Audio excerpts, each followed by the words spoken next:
কপিল প্ৰভুৱে মাতৃ দেৱহূতিক যি ভক্তি তত্ত্ব জ্ঞান দিছিলে সেই সম্পৰ্কে আমি আলোচনা কৰিম। এতিয়া কপিল হ'ল প্ৰভু ভগৱন্তৰ অৱতাৰ। কপিল ঈশ্বৰে তেওঁৰ মাতৃ দেৱহূতিক এই উপদেশ দিয়া মানে আমি ধৰি ল'ব লাগিব পোনপটীয়াকৈ সাক্ষাৎ ভগৱন্তই আমাকেই এই কথাখিনি কৈ আছে। আমি পদলৈ যোৱাৰ আগত অকণমান ভাগৱতৰ বিষয়ে আলোচনা কৰি লওঁ।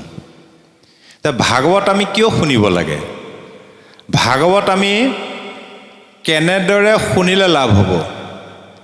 আজি ইমান দিনৰ পৰা উদ্যোক্তাসকলে আপোনাসৱে বহু কষ্ট কৰি মহান অনুষ্ঠানটো অনুষ্ঠিত কৰিছে। ইয়াৰ পৰাতো আমি কিবা এটা ফল পাব লাগিব। সেই ফলটো কেনেদৰে পাম আমি? আৰু ভাগৱত শুনিলেনো আমাৰ কি লাভ হ'ব? ভাগৱতৰ ভাটোৱে কৈছে ভা দীপ্তৌ সচিদানন্দ,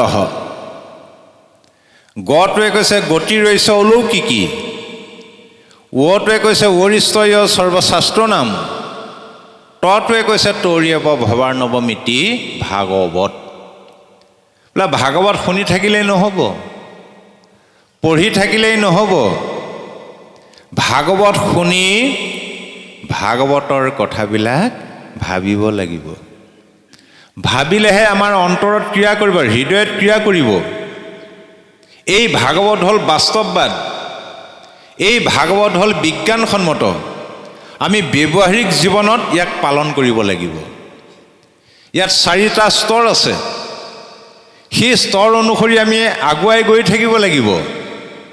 তাকে কৈছে চতুশ্লোকী ভাগৱত। ব্ৰহ্মাৰ প্ৰাৰ্থনা শুনি কৃষ্ণ গদতি, চতুশ্লোকী ভাগৱত লোৱা প্ৰজাপতি।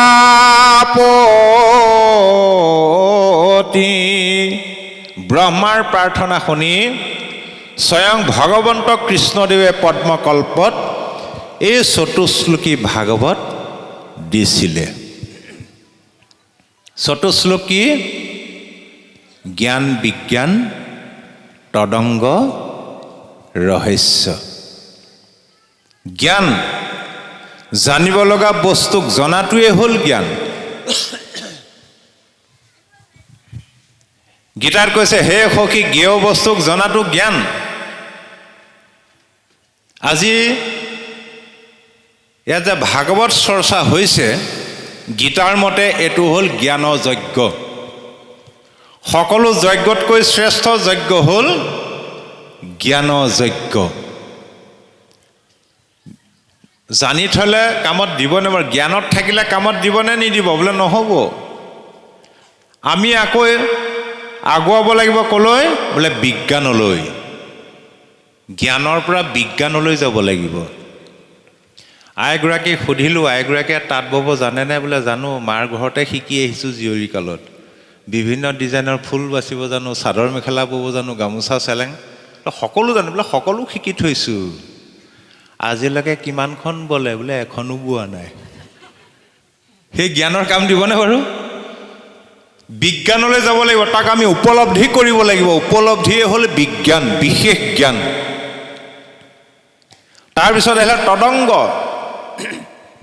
ভাগৱতে আমাক যিটো কৰ্ম কৰিবলৈ কৈছে সেই কৰ্মটোত লাগি যোৱাটো হ'ল তদংগ। এতিয়া ভাগৱতে আমাক কি কৰিবলৈ কৈছে? স্পষ্ট সিদ্ধান্ত। এক কৃষ্ণ দেৱ কৰিও কসেৱ, ধৰিও তাহান নাম, কৃষ্ণ দাস হুইয়া প্ৰসাদ ভুঞ্জিয়া, হস্তে কৰা তান কাম। একক কৃষ্ণদেৱ সেৱা কৰা, তেওঁৰে নাম লোৱা, তেওঁৰ চৰণত অৰ্পণ কৰা প্ৰসাদ ভক্ষণ কৰা আৰু এই দুহাতেৰে তেওঁৰেই কৰ্ম কৰা।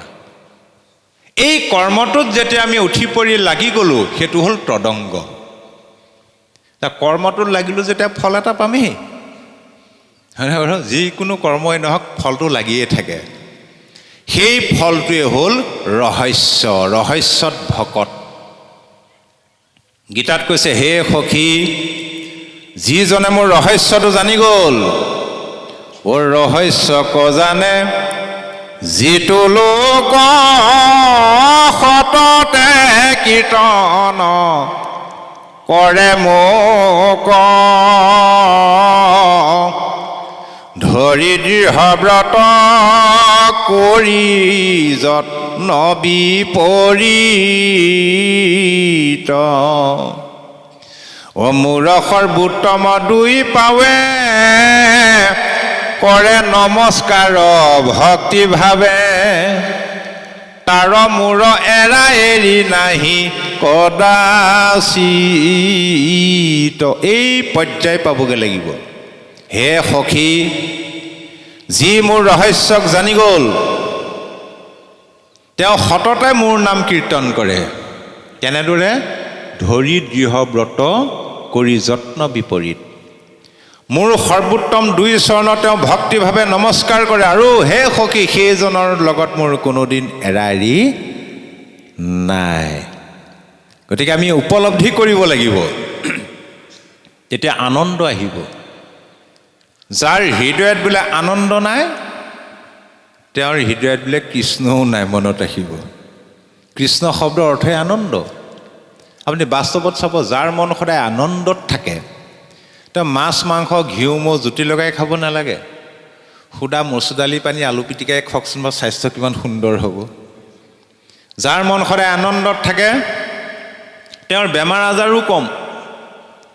এতিয়া বৰ্তমান সময়ত দেখিবলৈ গৈছে, কলিৰ ইমান প্ৰভুত্ব বিস্তাৰ হৈছে।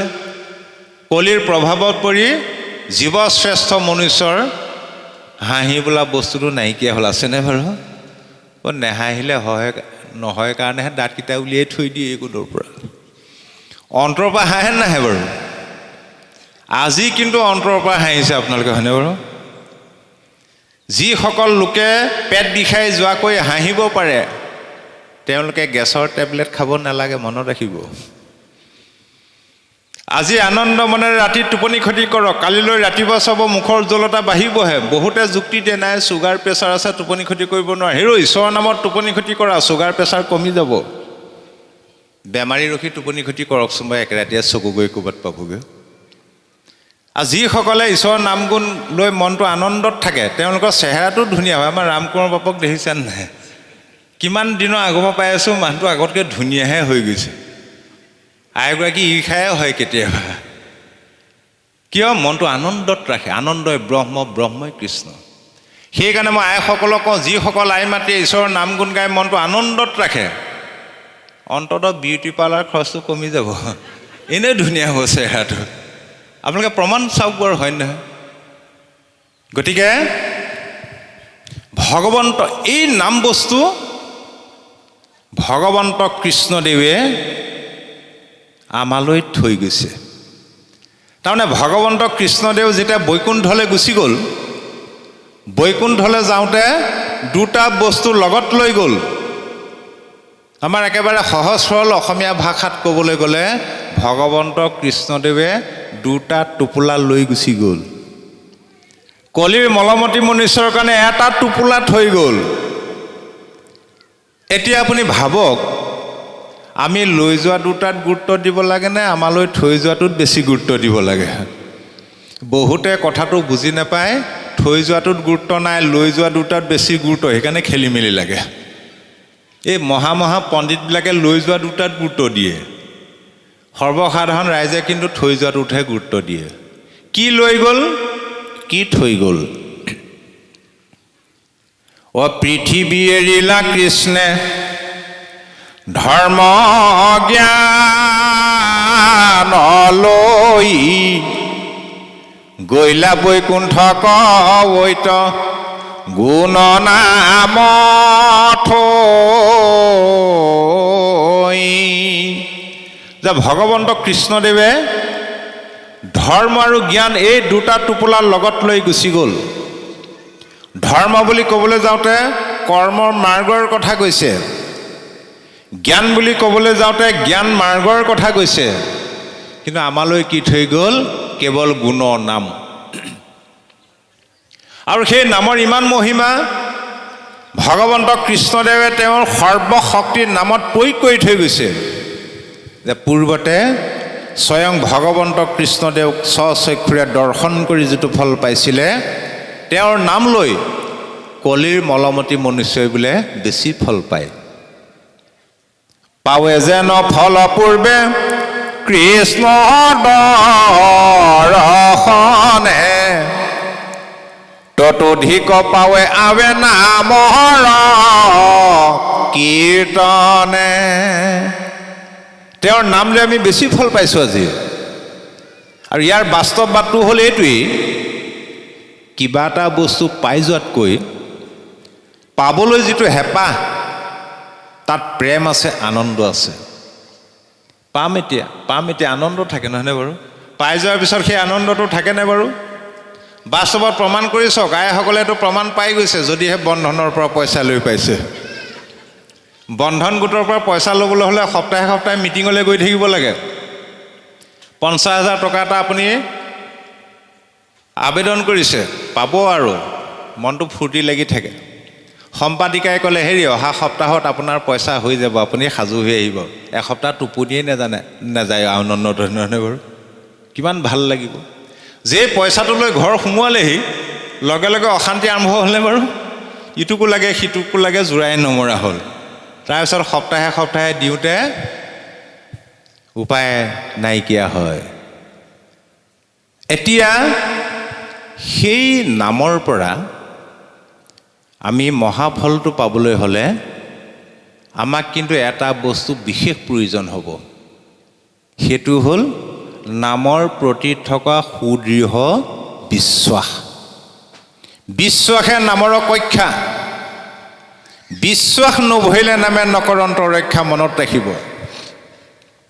আজি আপোনালোকে ভাগৱত শুনিছে, ঈশ্বৰৰ কথা শুনিবলৈ আহিছে। সুদৃঢ় বিশ্বাসেৰে যদি কথাবিলাক গ্ৰহণ কৰে, তেতিয়া সেই নামে আপোনাক ক্ৰিয়া কৰিব।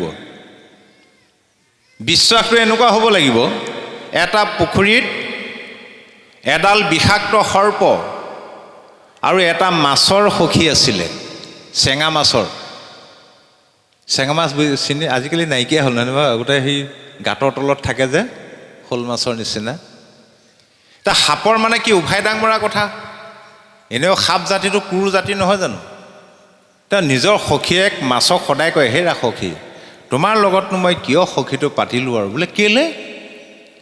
তোমাক দেখিলে মানুহ বোলে আঁতৰৰ পৰা খেদা মাৰি আহে ধৰিবলৈ, মোক দেখিলে কিন্তু মানুহ আঁতৰতে পলায়, কিয়নো মোৰ গাত ইমানেই বিষ আছে, মই কামুৰিলে মানুহ জীয়াই থাকিব নোৱাৰে। যেতিয়া সদায় একেটা কথাকে ক'বলৈ লাগিলে, এদিন মানে মাছৰ উঠিলে খং, ধৰিলে উভতি। হে সখী, সদায় তোমাৰ কথা কৈ থাকা, আজি কিন্তু তুমি মনে মনে থাকা, মোৰ কথা শুনিব লাগিব।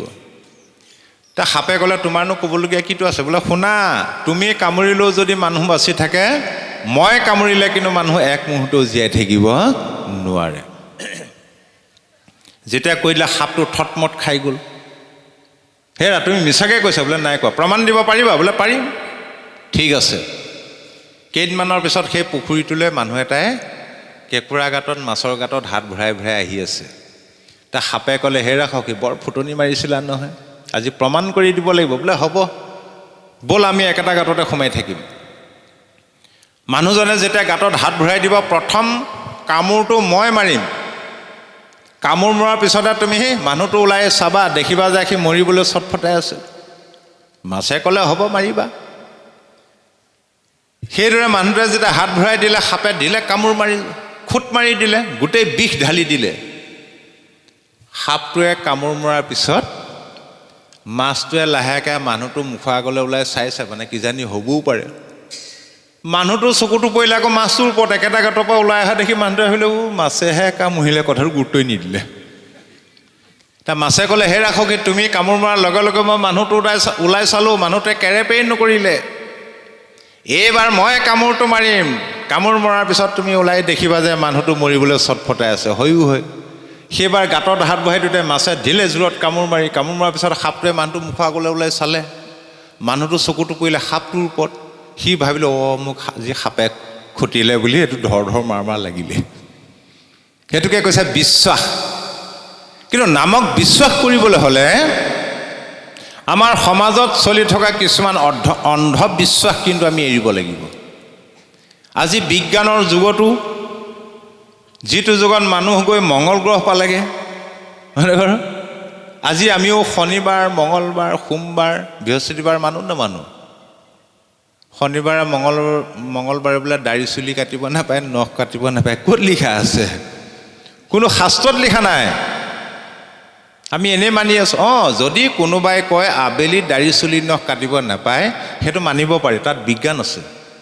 আমি আহাৰ খোৱাৰ পিছত কেতিয়াও দাড়ি চুলি নখ কাটিব নালাগে।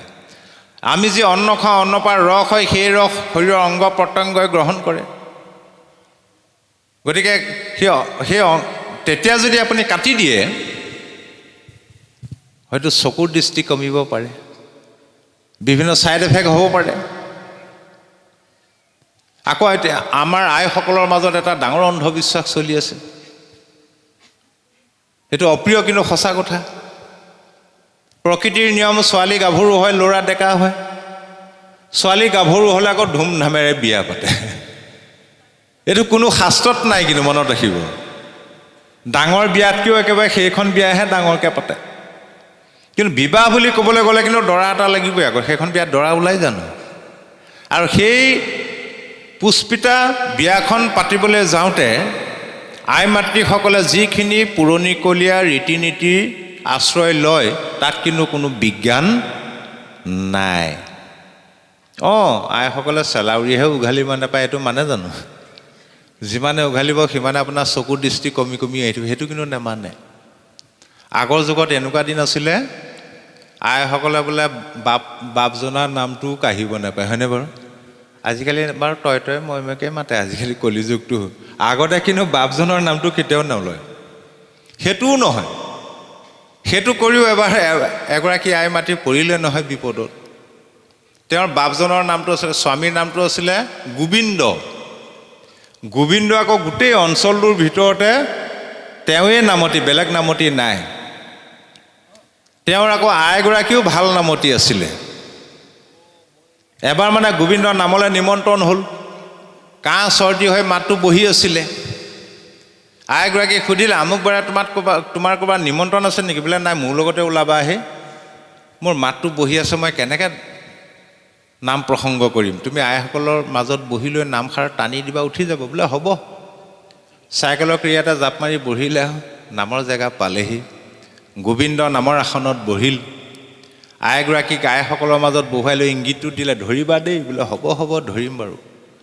গোবিন্দই যেনে তেনে বৰগীতটো গালে আৰু দিহাসুৰীয়া গাই মনতে ভাবিলে চতুৰ্বিংশতি অৱতাৰ এভাগ দিওঁ বুলি দিলে।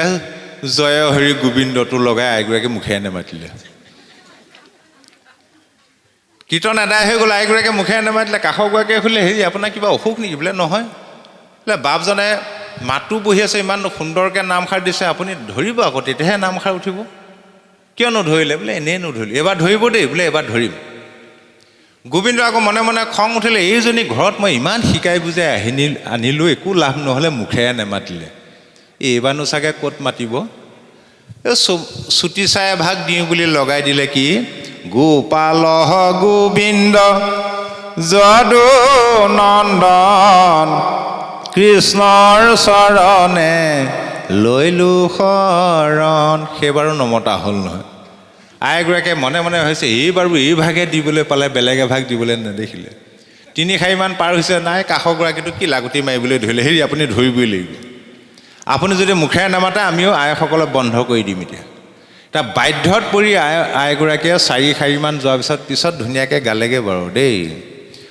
গোপাল নিজৰজন যদু নন্দন কৃষ্ণৰ চৰণে লৈলো শৰণ, তথাপিও গোবিন্দটো নেগালে। সেইটো অন্ধবিশ্বাস আৰু কুসংস্কাৰ।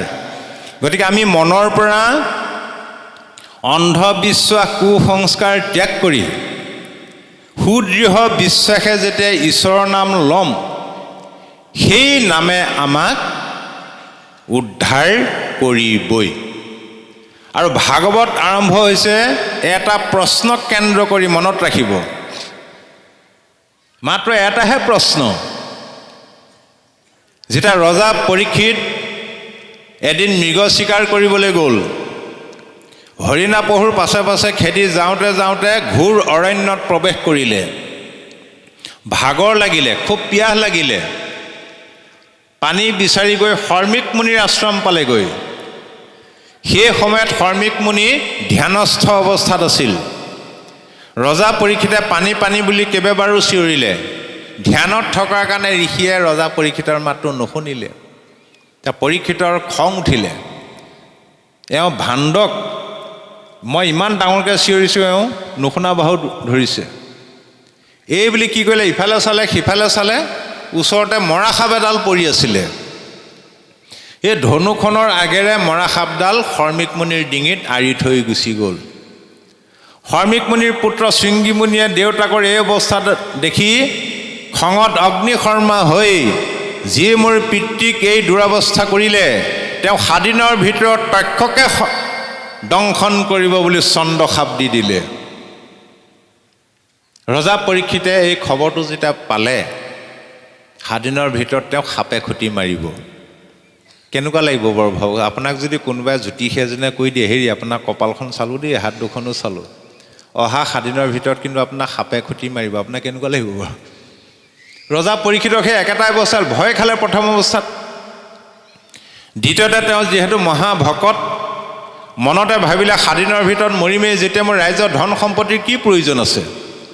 তেওঁৰ পুত্ৰ জন্মেজয়ক ৰাজ্যভাৰ চমজাই কিজানি ইয়াৰ পৰা পৰিত্ৰাণ পোৱাৰ উপায় পাওঁ বুলি সৰজু নদীৰ তীৰলৈ গুচি গ'ল। আৰু এই খবৰটো যেতিয়া পৃথিৱীত প্ৰচাৰ হৈ গুচি গ'ল, গোটেই ঋষিমুনিবিলাকে পৰীক্ষিতৰ খবৰ কৰিবলৈ আহি তাত সমবেত হৈছে।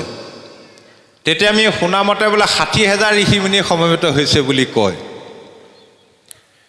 তেতিয়া পৰীক্ষিতক সন্মুখত বহুৱাই ঋষিমুনিবিলাকে আসন লৈ বহিল। তেতিয়া সেই ঋষিমুনিসকলক লক্ষ্য কৰি ৰজা পৰীক্ষিতে এটা প্ৰশ্ন কৰিছিলে, এৰা বিশেষত কি কৰিবে ম্ৰিয়মানলোকে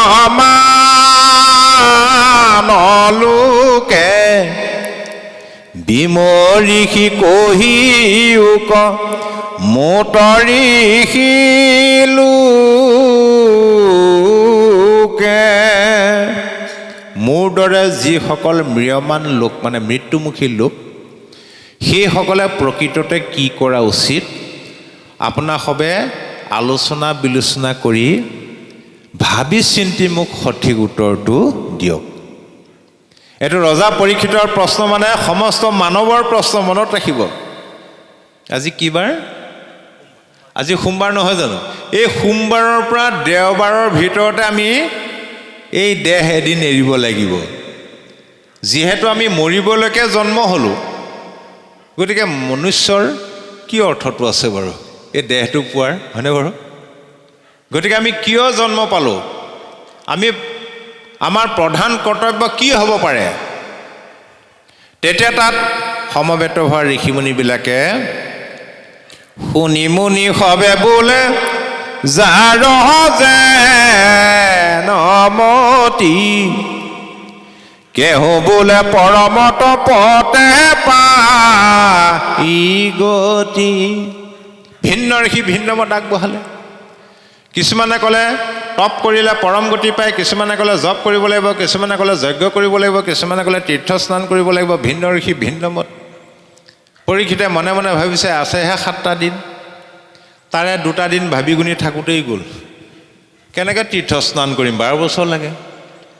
যজ্ঞ কেনেকৈ কৰিম, যজ্ঞৰ স্থান পবিত্ৰ কৰিবলৈকে বোলে 12 বছৰ হাল বাব লাগে।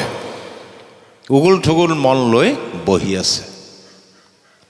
ইফালে কি হ'ল, এই ভাগৱত পদ্মকল্পত প্ৰথম নাৰায়ণে ব্ৰহ্মাক কৈছিলে, ব্ৰহ্মাদেৱে ভাগৱত নাৰদক দিলে, নাৰদে আনি ব্যাসদেৱক দিলেহি, ব্যাসদেৱে শুকক ভাগৱত পঢ়ুৱাই পৃথিৱীত প্ৰচাৰ কৰিবৰ কাৰণে দায়িত্বটো দি দিলে। শুকদেৱে ভাগৱত পাই মনে মনে ভাবি আছিলে, এতিয়া মই অকলে অকলে কেনেদৰে প্ৰচাৰ কৰি ফুৰিম, তেতিয়াতো গাড়ী মটৰো নাই নহয়। আমাৰ এতিয়া নাৰায়ণপুৰৰ পৰা ইয়ালৈ আহিবলৈকে কিমান ঘণ্টা লাগি গৈছে, হয়নে বাৰু? গোটেই পৃথিৱীখন ঘূৰাটো ভাবকচোন বাৰু। তেনেকুৱাতে দেখিলে তেওঁ একেবাৰে ভাল সুযোগ এটা পাইছোঁ। গোটেই ঋষিমুনিবিলাক সমবেত হৈছে পৰীক্ষিতৰ খবৰ কৰিবলৈ আহি। এইটো সুবিধাতে ভাগৱত কওঁগৈ আৰু এই বুলি ভাগৱত লৈ উপস্থিত শুকদেৱক দেখা পাই পৰীক্ষিতৰ মনটো আনন্দ লাগিল। তেওঁকে বিশিষ্ট আসনখন আগবঢ়াই সেৱা সৎকাৰ কৰি তেওঁকেই গুৰু মানি পৰীক্ষিতে শুকদেৱক এই প্ৰশ্নটো কৰিলে। তেতিয়া শুকদেৱে একে উশাহে উত্তৰ দিলে, হে ৰাজন, এতিয়া কলিযুগত ভাগৱত ধৰ্মৰ বাদে আন ধৰ্ম কৰ্মই তোমাক গতি দিব নোৱাৰিব। মই কৈ যাম, তুমি মাত্ৰ একান্ত চিত্তে শুনি গ'লেই হ'ল। মাত্ৰ এটা কথা মনত ৰাখিবা, ভাগৱত কৈ শেষ নোহোৱা পৰ্যন্ত জলৰ বাদে আন একো আহাৰ তুমি গ্ৰহণ কৰিব নোৱাৰিবা। দ্বিতীয়তে, ভাগৱত কৈ শেষ নোহোৱা পৰ্যন্ত তোমাৰ মনটো ভাগৱতৰ বাদে কিন্তু আনলৈ নিব নোৱাৰিবা। অৰ্থাৎ আপুনি ভাগৱত শুনি থাকোঁতে যদি আপোনাৰ মনটো ঘৰলৈ বৰকৈ গৈ আছে, তাৰ ঘৰলৈ উঠি যোৱাই ভাল হয়। ইয়াত থাকি আপোনাৰ একো লাভ নাই। যিকণ সময়ত ধৈৰ্য থাকে একান্ত মনে শুনক। মাত্ৰ এটা কথা মনত ৰাখিবা, তোমাক মই যি ভাগৱত কম মনত ৰাখিবা, এই ভাগৱত গ্ৰন্থ বিপৰীত। ভাগৱত গ্ৰন্থ কিন্তু আন গ্ৰন্থৰ লগত নিমিলে। ভাগৱত ধৰ্ম কিন্তু আন ধৰ্মৰ কৰ্মৰ লগত নিমিলে। এই ভাগৱত ধৰ্মক বা ভাগৱত গ্ৰন্থ কিয় বিপৰীত বুলি ক'লে? আন গ্ৰন্থত আন ধৰ্ম কৰ্মত ঈশ্বৰক বিচাৰে, প্ৰভু দিয়া বোলে কি লাগে, বোলে ধনং দেহি, ভাৰ্যাং দেহি, পুত্ৰং দেহি, সুখং দেহি, প্ৰভু মোক দিয়ে থাকা আৰু। আন গ্ৰন্থত আন ধৰ্ম কৰ্মত। কিন্তু ভাগৱতে কি ক'লে? হে প্ৰভু মোক একো নালাগে। মনত ৰাখিবা, দশম স্কন্ধ ভাগৱতত হৰমোহনৰ পিছত যেতিয়া শিৱই ভগৱন্ত কৃষ্ণক স্তুতি কৰিছিলে, কৃষ্ণদেৱক স্তুতি কৰি কৈছিলে, হে প্ৰভু অনমাগো সুখ ভোগ নলাগে মুকুতি, তোমাৰ চৰণে মাত্ৰ থাকো কভকতি, সজ্জনৰ সংগ নুগুচো সৰ্বক্ষণে, এতে ক প্ৰসাদ মাগো তোমাৰ চৰণে। সাংসাৰিক সুখ ভোগ, ধন পইচা পাতি, মাটি বাৰী, ঐশ্বৰ্য বিভূতি মোক একো নালাগে। মোক মাত্ৰ ভকতৰ সংগ দিয়া, মোক মাত্ৰ তোমাৰ চৰণত ভক্তি দিয়া। এইটো হ'ল নিষ্কাম। তাৰমানে ভাগৱত ধৰ্মটো হ'ল নিষ্কাম ধৰ্ম। সেইকাৰণে আমি নিষ্কাম ভাৱেৰেহে ঈশ্বৰৰ নাম ল'ব লাগে, একো বিচাৰিব নালাগে। এইটো নহয় যে নিবিচাৰিলে একো নিদিব। কুন্তীয়ে কি বৰ ল'লে বাৰু কৃষ্ণৰ পৰা যেতিয়া বৰ দিবলৈ ইচ্ছা কৰিছিলে কৃষ্ণদেৱে?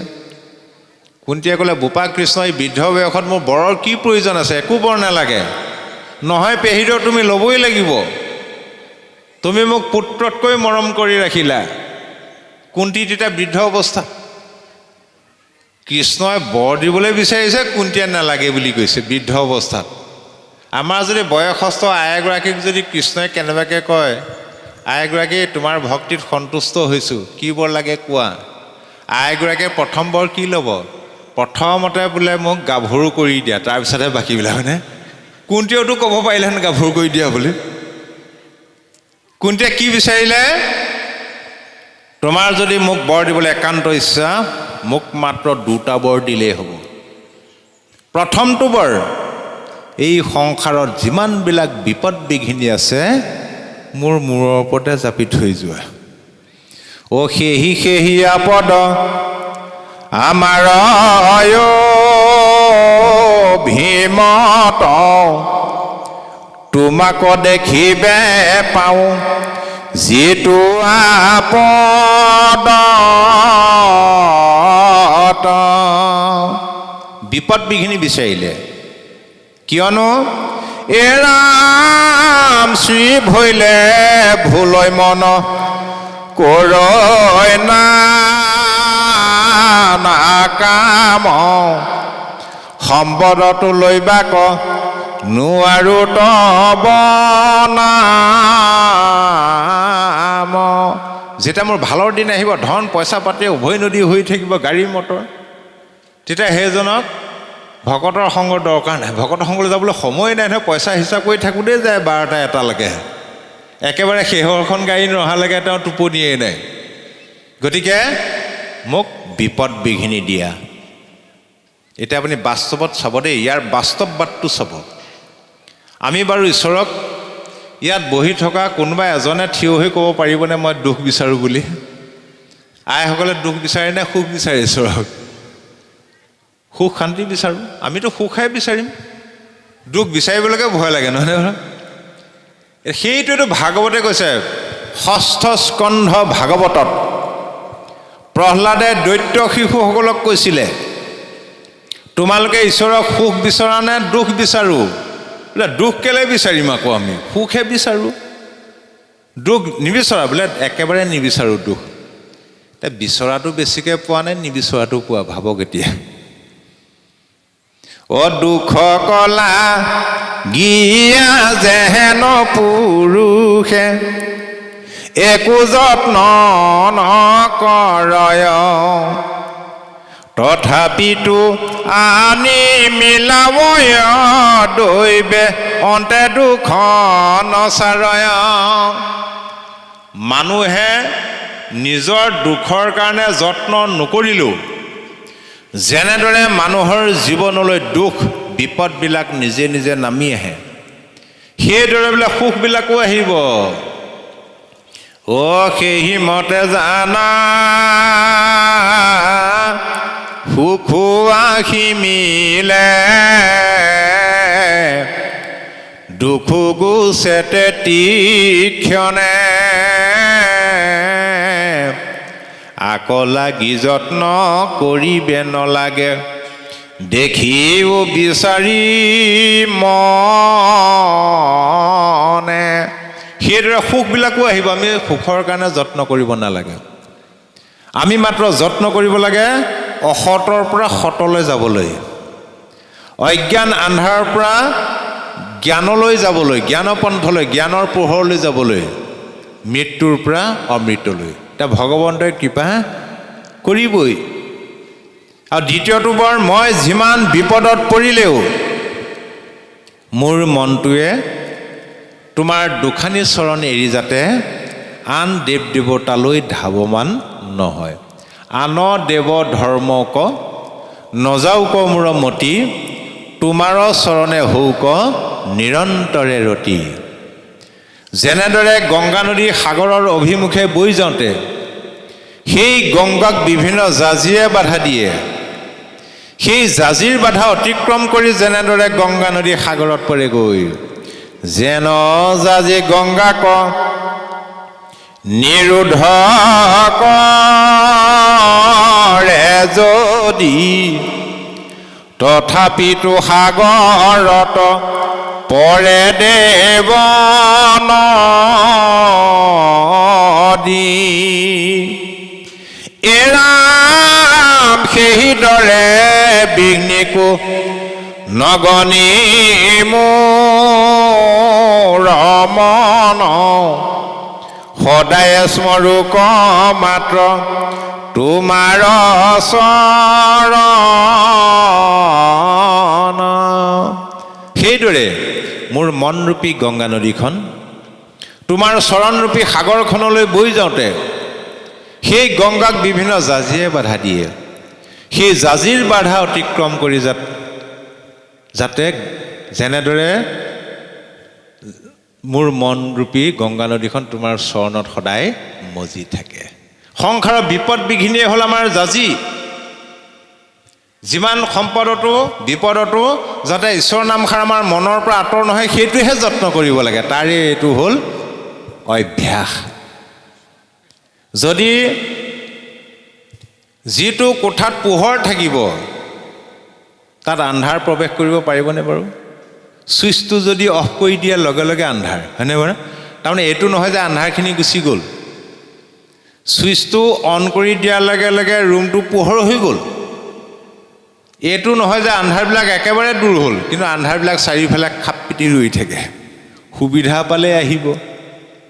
গতিকে আমি সেই আন্ধাৰৰূপী দুখ অশান্তিবিলাক মনলৈ কেতিয়াও আহিবলৈ দিব নালাগে।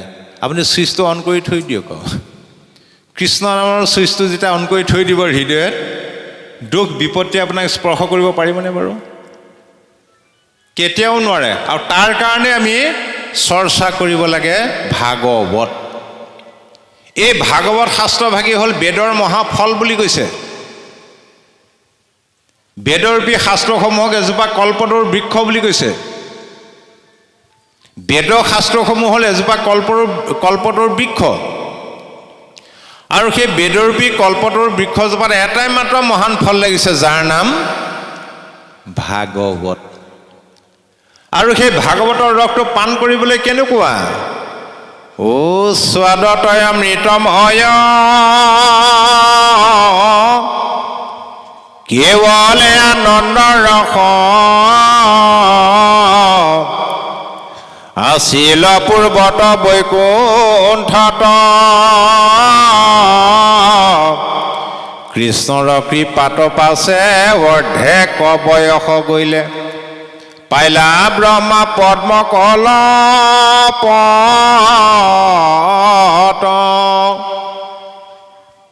অমৃতৰ দৰে সোৱাদ। যিমানে শুনিব সিমানে আপোনাৰ মনৰ আনন্দৰ গতিবেগটো বাঢ়ি বাঢ়ি গৈ থাকিব। সেইকাৰণে ভাগৱত শুনাৰ পৰা আমাৰ লাভালাভ হৈছেনে নাই, তাক প্ৰমাণ কৰিবলৈ হ'লে ভাগৱত শুনি থকা অৱস্থাত আমি নিজক সদায় দুটা প্ৰশ্ন কৰিব লাগে। প্ৰথম প্ৰশ্ন হ'ল, ভাগৱতৰ কথাবিলাক অমৃতৰ দৰে সোৱাদ লাগিছেনে নাই? দ্বিতীয় প্ৰশ্ন হ'ল, ভাগৱত শুনাৰ ফলত আপোনাৰ মনলৈ আনন্দ আহিছেনে নাই? যদি দুইটাৰ এটাও হোৱা নাই, ভাগৱত শুনি শুনি আমনিহে লাগিছে, তেন্তে জানক আৰু আপোনাৰ পূৰ্বজন্মৰ কিবা বিকাৰ এটা আছে। যি মানুহৰ পূৰ্বজন্মৰ বিকাৰ থাকিব, ভাগৱত যিমান অমৃত হ'লেও সোৱাদ নাপায়। পূৰ্বজন্মৰ বিকাৰটো কি? ঐ অনেক জনমে যাৰ সুকীৰ্তি আশ্ৰয় বিচাৰি পাই বেক নাম সিটো মহাশয়।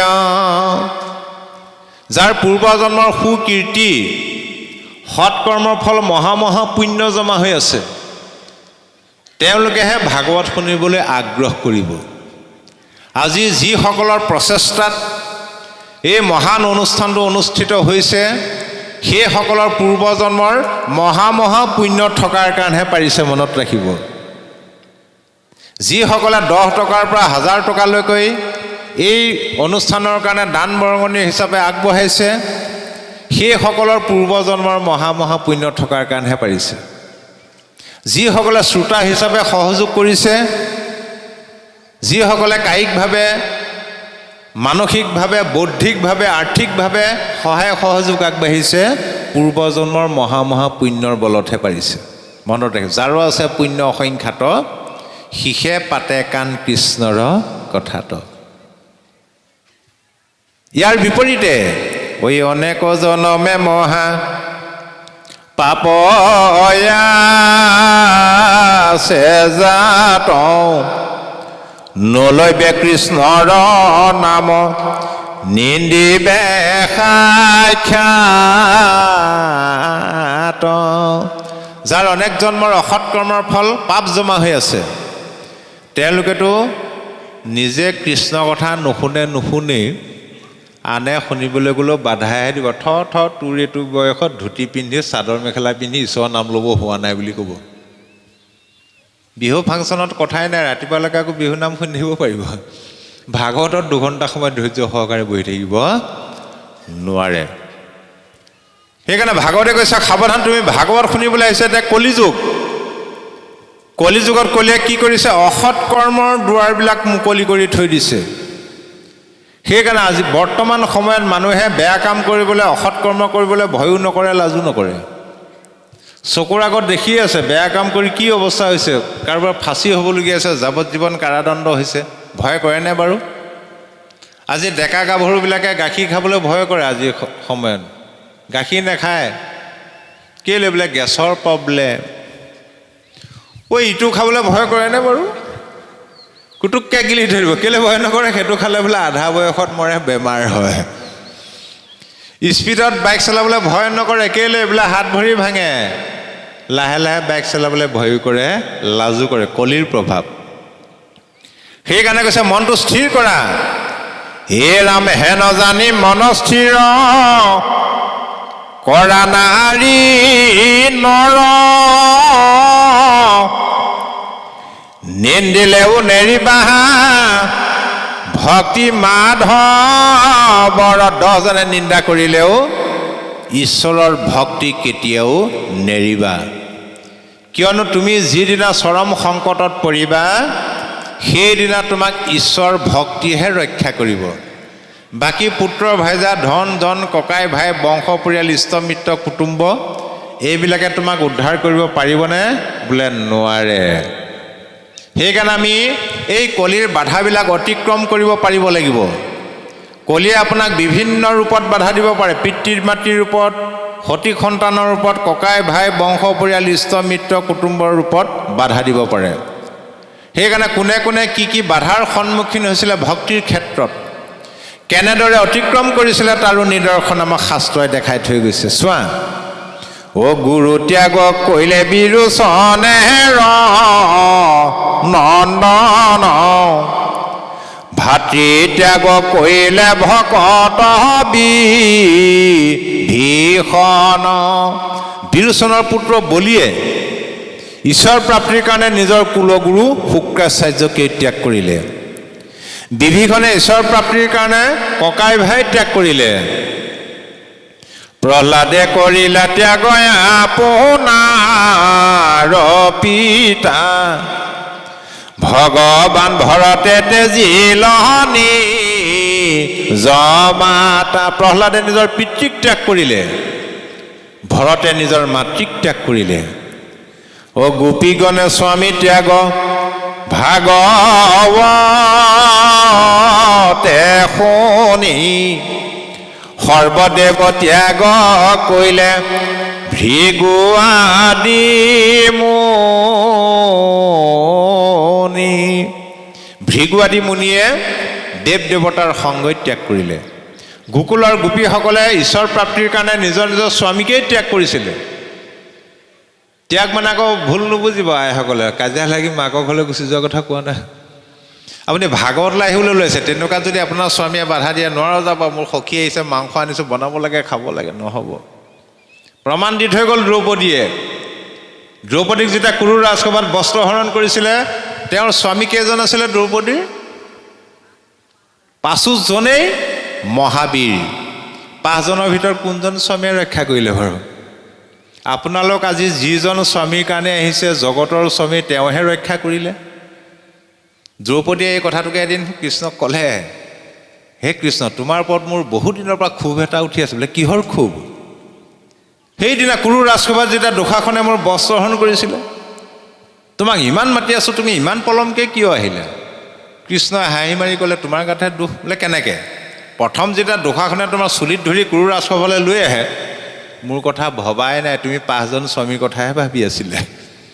5জন আছে, ভয় নাই। যেতিয়া 5জনৰ ভিতৰত এজনেও ৰক্ষা নকৰিলে, ভীষ্মৰ আশ্ৰয় ল'লা। ভীষ্মই ৰক্ষা নকৰা দেখি ধৃতৰাষ্ট্ৰৰ আশ্ৰয় ল'লা। এইদৰে গৈ গৈ সকলো সভাসদৰ আশ্ৰয় ল'লা। যেতিয়া তোমাক কোনেও ৰক্ষা নকৰিলে, একেবাৰে শেহতহে মোৰ আশ্ৰয় লৈছা, মোৰ নাম লোৱাৰ লগে লগে উপস্থিত।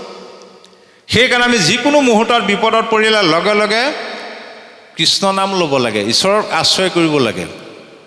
আমাৰ হয় জানো সেইটো? খাওঁতে ৰাতিপুৱা শুই উঠাৰ পৰা ধৰি খাওঁতে বওঁতে উঠোতে বহোতে শয়নে সপোনে প্ৰত্যেক মুহূৰ্ততে সকলোৰে কৃষ্ণ শব্দটো আহে। ভকত অভকতৰ কথা নাই, কিন্তু সকলোৱে কৃষ্ণ নামটো লয়। কিন্তু বিপদত লয় নলয়? বিপদত মিছাকৈ কৈছে, ক'ত বিপদত নামটো আহে? মই প্ৰমাণ দিম এতিয়া চাব। সকলো সময়তে কৃষ্ণ শব্দটো মুখত আহে। টিউবৱেলৰ পাৰত বাথৰুমত পিছল খাই পৰিবলৈ ধৰিলে ঘপককৈ আকৌ ইটোহে আহে, হয়নে কওক বাৰু? পিছল খাই পৰিবলৈ ধৰোঁতেও যদি আন শব্দ নাহি কাৰোবাৰ কৃষ্ণ শব্দটো আহিছে, তেন্তে জানক আৰু তেওঁ পিছল খাই পৰি কেতিয়াও হাত ভৰি নেভাগে। তাৰপিছত বিদুৰে কৰিলা ত্যাগ নিজ জ্ঞাতি গণ, শুনা সাৱধানে এইটো শাস্ত্ৰৰ বচন। বিদুৰে নিজৰ বংশই ত্যাগ কৰিলে। গতিকে আমিও এইবিলাক মনৰ পৰা ত্যাগ কৰিব পাৰিম যদি ভাগৱত শুনি ভাগৱতৰ কথাবিলাক আমি উপলব্ধি কৰিব পাৰোঁ। আৰু ইয়াৰ এটা আধ্যাত্মিক দিশ আছে। আধ্যাত্মিক দিশটো হ'ল, বহিৰ্জগতত দেখিলে আমি সপৰিয়ালে আছোঁ, হয়নে বাৰু? পুত্ৰ ভাইজা ধন ধন, ককাই ভাই বংশ পৰিয়াল। কিন্তু আধ্যাত্মিক জগতে কি ক'লে? তুমি সদায় অকলশৰীয়া মনত ৰাখিবা। এইটো কেতিয়া উপলব্ধি কৰিবা? তোমাৰ এতিয়া পুত্ৰ ভাইজা ধন জন মাটি বাৰী ঐশ্বৰ্য বিভূতি নদন বদন হৈ আছে, সৰ্বস্ব থাকিলেও মনত ৰাখিবা এদিন নহয় এদিন কিন্তু তুমি অকলশৰীয়া জীৱন কটাবই লাগিব। গতিকে ভাগৱতৰ ভাৱটোৱে এইটোও ভাবিবলৈ কৈছে, নিজক ভাবিবলৈ কৈছে। সদায় নিজক ভাবা। যি নিজক চিনি নাপায় সি কাকোৱে চিনি নাপায়। নিজৰ জীৱনটোক এবাৰ ভাবা, কি পালা কি নাপালা। আশা পূৰ হৈছেনে? আশা কেতিয়াও পূৰ নহয়। এতিয়া যিসকল লোকে মাহে 50,000 টকা দৰমহা পায়, মনে মনে ভাবি থাকে 70 মান হৈ যোৱা হ'লে কথাই নাই, পিছৰ মাহৰ পৰা 70,000 দৰমহা দিয়কচোন বাৰু, 2 মাহ দৰমহা লোৱাৰ পিছত ভাবিব একে পূৰাপূৰি এটাই হৈ যোৱা হ'লে। এতিয়া অইলত যিসকলে চাকৰি কৰে, মই এনেকুৱা পাইছোঁ 2 লাখ, 2.5 লাখ, 3 লাখ, 3.5 লাখলৈকে টকা পায়। আতেনে বাৰু? কেতিয়াও নাতে। গতিকে এই সংসাৰখনত আহিলে আশা অপূৰণীয় বিষয় সুখবিলাক হ'ল অতৃপ্ত। তোমাৰ এতিয়া সৰ্বস্ব থাকিলেও তুমি এদিন নহয় এদিন অকলশৰীয়া হ'ব। কেতিয়া? যেতিয়া কিচকিচিয়া ক'লা চুলি মৰাপাতৰ নিচিনা বগা হ'ব। হ'ব নাই বাৰু? হ'বলৈ নাই আৰু ৰংবিলাক ওলাল বুলি, হয়নে? কাণেৰে নুশুনা হ'বা, চকুৰে নেদেখা হ'বা, টকৌ গুটি চুবা তাত হুলুক ঢুলুক হ'ব। আইসকলে ছাল কেঁচটা মিহিকৈ ৰাখিবলৈ কিমান দামী দামী ক্ৰীম ব্যৱহাৰ কৰে, হয়নে বাৰু? সুতুৰা সুতুৰি হ'ব এদিন। বিচনাতে মলমূত্ৰ যাব, ভিতৰতে থু খেকাই পেলাবলগীয়া হ'ব, দুজনে বাথৰুমলৈ ধৰি ধৰি নিবলগীয়া হ'ব। তেতিয়া তুমি উপলব্ধি কৰিবা অকলশৰীয়া তুমি। আগৰ দৰে বাকীবিলাক সদস্যই আদৰ নকৰা হ'ব। যদি পুঁজিটোত অকণমান থাকে তেতিয়া আলবিচান ধৰিব, সেইটো আশাত। শূন্য হ'লে কিন্তু পিতেকে ক'ব আৰু দেউতাৰ কষ্ট দেখি বৰ দুখ লাগিছে, ইমানতে ঈশ্বৰে লৈ যালে, তাৰমানে সি আজৰি হ'লহেঁতেন। এই অৱস্থাটো কিয় হ'ব?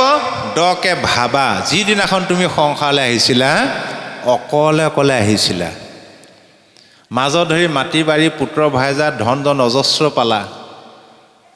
যিদিনাখন যাবলগীয়া হ'ল মাজত ধৰি পোৱা বস্তু মাজতে এৰি থৈ তুমি অকলে অকলেহে গমন কৰিব লাগিব। আৰু সেই কালচোৱাকে ভাগৱতে কৈছে পৰলোক। মৃত্যুৰ পিছৰ কালটোকে ভাগৱতে পৰলোক বুলি কোৱা নাই। ঐ উপজিলা একেশ্বৰ পাছে ভৈলা বাৰী ঘৰ, কাহাক সংগতনি বামৰি, থাকিবে কৈটো স্থানে যত ধন জন মানে, কি কমৰা ভাষ ভূষ কৰি। সেই সময়ত তোমাক কিহে উদ্ধাৰ কৰিব, ৰক্ষা কৰিব? পুত্ৰ দ্বাৰা ধন শৰীৰ স্বজন মৰিলে লগে নাযায় হৰিৰ ভকতি পৰম সম্পত্তি ইহ পৰ লোকে পাই। আজি ভকতৰ সংগলৈ আহি কৃষ্ণ কথা শ্ৰৱণৰ যোগেদি যিটো সম্পত্তি ঘটিলে এইটো হ'ল পৰম সম্পত্তি।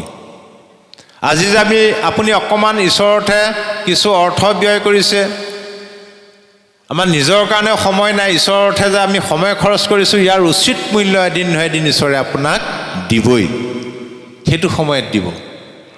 এই পৰম সম্পত্তিয়ে ইহকাল পৰকাল উভয় কালতে আপোনাক উদ্ধাৰ কৰিব। এই বাকীবিলাকে বোলে আপোনাক সকলোৱে এৰিব। পুত্ৰ ভাৰ্যা সবে এৰে মৃতক জনক মৰিলে ওলাগ পাই বান্ধৱ কৃষ্ণ। পুত্ৰ ভাৰ্যা সকলোৱে এৰিব আপোনাক, কিন্তু কৃষ্ণই কিন্তু আপোনাক মৰাৰ পিছতো নেৰে। তেওঁৰ লগত যদি আপুনি সম্বন্ধটো ৰক্ষা কৰিব জানে। এতিয়া আমাৰ অৱস্থাটো কি হ'ল বাৰু? আপোনালোকে বৰশী টোপাই পাইছেনে কেতিয়াবা? পাইছে বাৰু বৰশী? খালী বৰশীটো দিলে মাছে গিলেন নিগিলে? কেলে নিগিলে? ভয় কৰে বৰশীটো দেখিলে, হয় নহয়, লাগি ধৰোঁ বুলি। বৰশীটো যেতিয়া টোপেৰে ঢাকি দিব, তাত টোপটো মিঠাই মিঠাই খায়, টোপুককৈ গিলি থৈ দিয়ে, পিছত কি অৱস্থা হয়? আমাৰ অৱস্থাটো সেইটোৱে হৈছে। আমি বৰশীটো নাই দেখা, আমি পুত্ৰ ভাৰ্যা ধন মাটি বাৰী। এইটো অলপ টোপ নেকি মহাত্মা গান্ধী মাৰ্কা থকাটো, হয়নে বাৰু? সেইটো পালে কি লাগে বাৰু? ভোক পিয়াহো নলগা হয় মানুহৰ। গতিকে আমাৰ অৱস্থাটো সেই টোপ খাওঁতে খাওঁতে বৰশীত লাগি লাগি গৈ আছোঁ, গমেই পোৱা নাই। প্ৰথমে মধুৰ লাগে দুখ লাগে পাছে নজানি বৰশী যেন গিলি মৰে মাছে। এতিয়া আমাৰ অৱস্থাটো সেইটো হৈছে। গতিকে ভাগৱতে আমাক বৰশীটো দেখুৱাই দিছে। চোৱা, কপিল প্ৰভুৱে মাতৃ দেৱহতী ক'লে, হে মাতৃ, ভক্তি এবিধেই নিৰ্গুণ ভক্তি। গতিকে তুমি কি কৰা? জ্ঞানে কৰ্মে তীৰ্থে ব্ৰতে নকৰিয়া মন সুদৃঢ় বিশ্বাসে লৈও মুহূৰ্ত শৰণ। জ্ঞান কৰ্ম তীৰ্থ ব্ৰত এইবিলাকত মন নকৰিবা, এইবিলাকে তোমাক উদ্ধাৰ কৰিব নোৱাৰে। মোৰ চৰণত শৰণ লোৱা। জ্ঞান কৰ্ম মানে আগতে কৈ গ'লোঁ, যি দুটা বস্তু ভগৱন্ত কৃষ্ণই লগত লৈ গুচি গ'ল, আমাৰ সেইটো চিন্তা কৰিবলগীয়া ভাবিবলগীয়া একো কথা নাই। তীৰ্থ, দেৱতো তীৰ্থটো কৰি ভকতেহে বৰ, ভকতক ভজিলে গুচে কৰ্মজৰ। তীৰ্থত কৰি বোলে ভকত শ্ৰেষ্ঠ। ঐচ্যুতৰ সন্ত কথা যি স্থানে আশ্ৰয় গংগা গয়া বাৰাণসী তহিতে থাকয় যমুনা নৰ্মদা গোদাবৰী তীৰ্থ যত সৰস্বতী আদি কৰি বহন্ত সমস্ত। য'তেই কৃষ্ণ নাম আছে, য'তেই কৃষ্ণ কথা শ্ৰৱণ কীৰ্তন হৈ আছে, তাতেই যমুনা নৰ্মদা গোদাবৰী গংগাকে আদি কৰি যিমান তীৰ্থ আছে বোলে সমস্ত আজি বৈ আছে ইয়াত। সেইকাৰণে ভকত তীৰ্থ শ্ৰেষ্ঠ। ভগীৰথে প্ৰমাণ কৰি থৈ গ'ল, গংগাতকৈ বোলে ভকত শ্ৰেষ্ঠ। ভগীৰথৰ পূৰ্বপুৰুষসকলে যেতিয়া সাপাগ্ৰস্ত হৈ শিল হৈ আছিলে, তাৰ পৰা পৰিত্ৰাণ পোৱাৰ উপায় ঋষিসকলে দিছিলে। যদি গংগাক কোনোবাই মৰ্ত্যলৈ নমাই আনি তেওঁলোকক স্পৰ্শ কৰাব পাৰে, সাপৰ পৰা পাপৰ পৰা মুক্ত হ'ব। এই কথাটো জানি বহুকাল ধৰি ভগীৰথে গংগাক স্তুতি প্ৰাৰ্থনা কৰি আছিলে। একালত গংগাদেৱী সন্তুষ্ট হৈ ভগীৰথক ক'লে যে, বোপা ভগীৰথ, তোমাৰ স্তুতি প্ৰাৰ্থনাত মই পৰম সন্তুষ্ট হৈছোঁ, তোমাক কি বৰ লাগে? এতিয়া ভগীৰথে ক'লে, হে মাতৃ, তুমি যদি মোৰ প্ৰতি সদয় হৈছা তেন্তে তুমি মৰ্ত্যলৈ নামি আহি মোৰ পূৰ্বপুৰুষসকলক স্পৰ্শ কৰি তেওঁলোকক পাপৰ পৰা উদ্ধাৰ কৰিব লাগে। তেতিয়া গংগা দেৱীয়ে ক'লে, ঠিক আছে, তোমাৰ কথা মতে মই মৰ্ত্যলৈ নামি গৈ তোমাৰ পূৰ্বপুৰুষসকলক স্পৰ্শ কৰিম। মোৰ পৰশ পালে তেওঁলোক পাপৰ পৰা উদ্ধাৰ হ'ব, তেওঁলোক শুদ্ধ হ'ব। কিন্তু তেওঁলোকৰ পাপবিলাক আহি মোৰ গাত জমা হ'বহি, মই পিছত কেনেকৈ শুদ্ধ হওঁ? গংগা দেৱী বুলিলন্ত শুনা বাপু ভগীৰথ, হৰিবোষ বাৰু পাপচয়, মই কেনমতে শুদ্ধি হৈব নজানো বুদ্ধি, কৈও বাপু ইহাৰ নিৰ্ণয়। ভগীৰথে ক'লে, হে মাতৃ, তুমি অকণো ডৰ নকৰিবা, ভয় নকৰিবা। তোমাক যেতিয়া কৃষ্ণৰ একান্ত ভকতে স্পৰ্শ কৰিব, ভকতৰ স্পৰ্শ পালে তুমি লগে লগে পবিত্ৰ হৈ গুচি যাবা। শুনি ভগীৰথে পাছে বুলিলা গংগাৰ আগে, শুনামাৱ বচন আমাৰ, নকৰিবা তুমি ডৰ তজু পাপ নিৰন্তৰ, সাধু সবে কৰিবে সংহাৰ।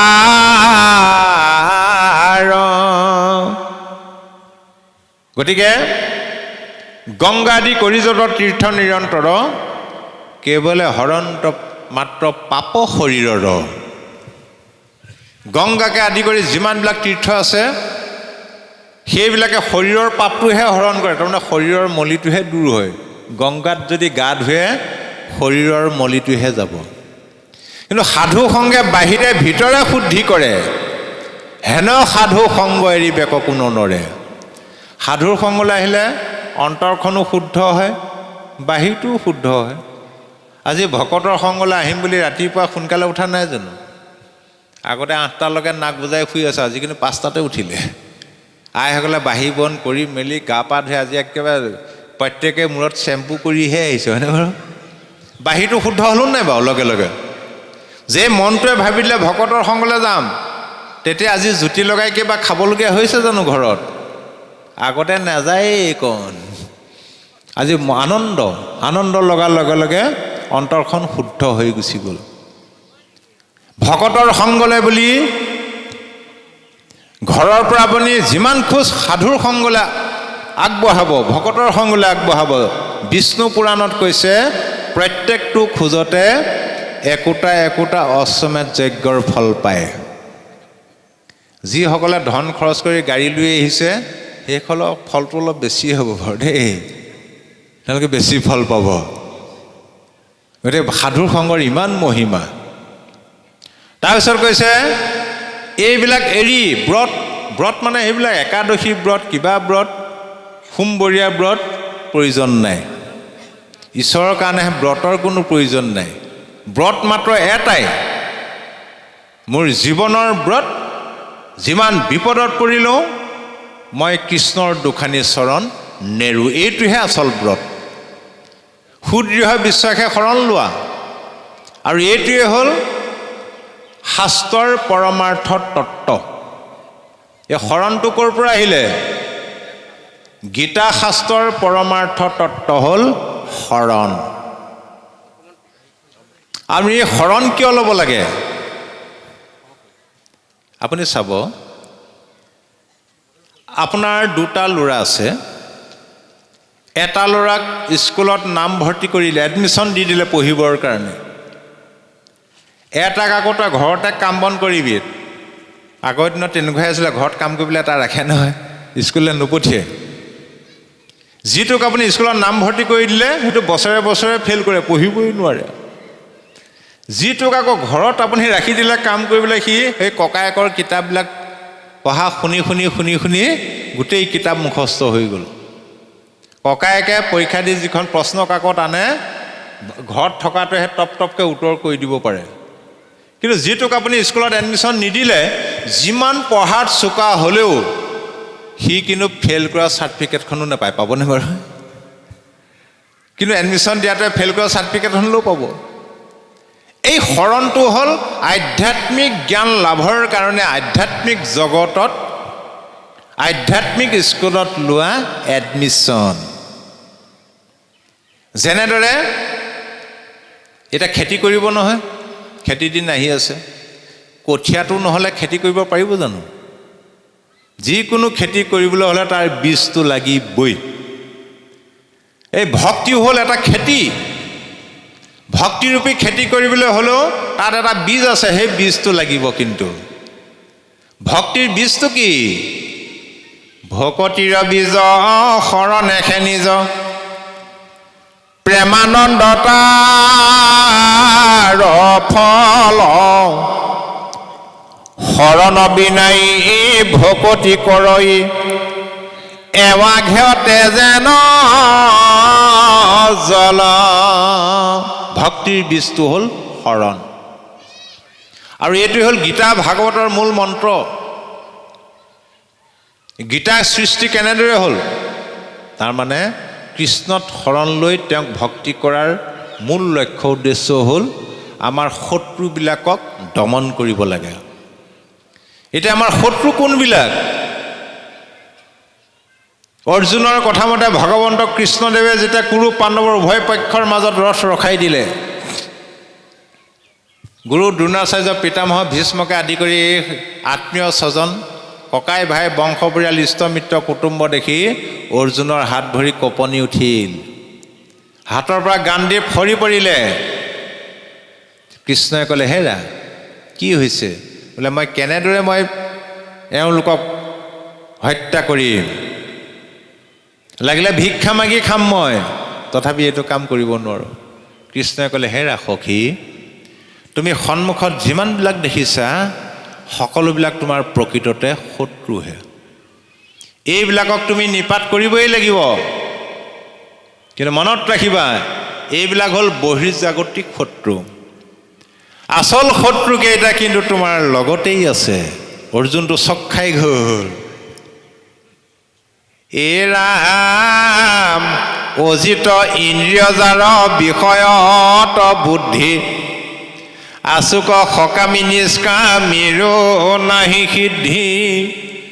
আচল শত্ৰুকেইটা হ'ল তোমাৰ আভ্যন্তৰীণ শত্ৰু। কোনকেইটা? মনসহিত ইন্দ্ৰিয়বিলাক, যিবিলাকে ইন্দ্ৰিয়ৰ বহিৰ্মুখী প্ৰবৃত্তিবিলাক আত্মামুখী কৰিব পৰা নাই। সকামীবিলাকতো বাদ দিয়া, নিষ্কামীবিলাকেও সাধনাত সিদ্ধি লাভ কৰিব নোৱাৰে। তেতিয়া অৰ্জুনে কথাটো ভবাই নাছিলে, কল্পনাও কৰা নাছিলে। তেতিয়া অৰ্জুনৰ মনত অসন্তোষ আহি গ'ল। ঐ হেন শুনি অসন্তোষ কৰন্ত অৰ্জুন, ইন্দ্ৰিয়ক বশ্য কৰি বাক পাৰে কোন। হে সখী, কি অসম্ভৱ কথা কৈছা। ইন্দ্ৰিয়কনো কোনোবাই বশ্য কৰিব পাৰেনে? হয়তো আমি জীয়াই থাকিবলৈহে খাব লাগে। এই পেটটো ভৰাবৰ কাৰণে জিভাখনকে চাওকচোন বাৰু, কিমান জুতি বুদ্ধি হ'লে চেলেকিবলৈও লাগিব, চুবাবলৈও লাগিব, চকু পানী ওলাই যাবগৈ নহয়। তথাপি মনটো আমাৰ এনে চঞ্চল, তাতে আকৌ দশইন্দ্ৰিয় লগ পালে। ভাবকচোন বাৰু, এনে মন চঞ্চল ইন্দ্ৰিয় পাইলে সংগ, যেন নাতি নিৰবিহা বুঢ়ী কৰে ৰংগ। আমাৰ মনটো এনে চঞ্চল, তাতে আকৌ দশইন্দ্ৰিয় লগ পালে এনেই বুঢ়ী নাচনী বোলে তাতে নাতিনীয়েকৰ বিয়া। ঐ অৰ্জুনে বুলন্ত শুনি উকজপতি,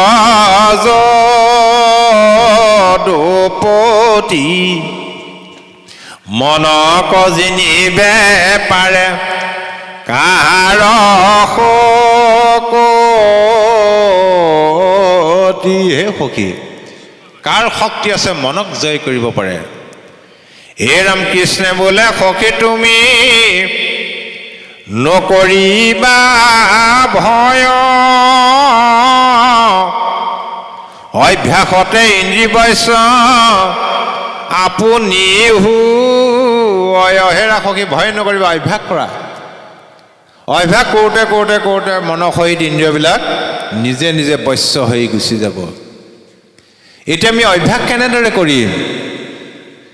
কৰ্ম মাৰ্গৰ কথা ক'লে, সকাম কৰ্ম নিষ্কাম কৰ্ম এইবিলাক ক'লে।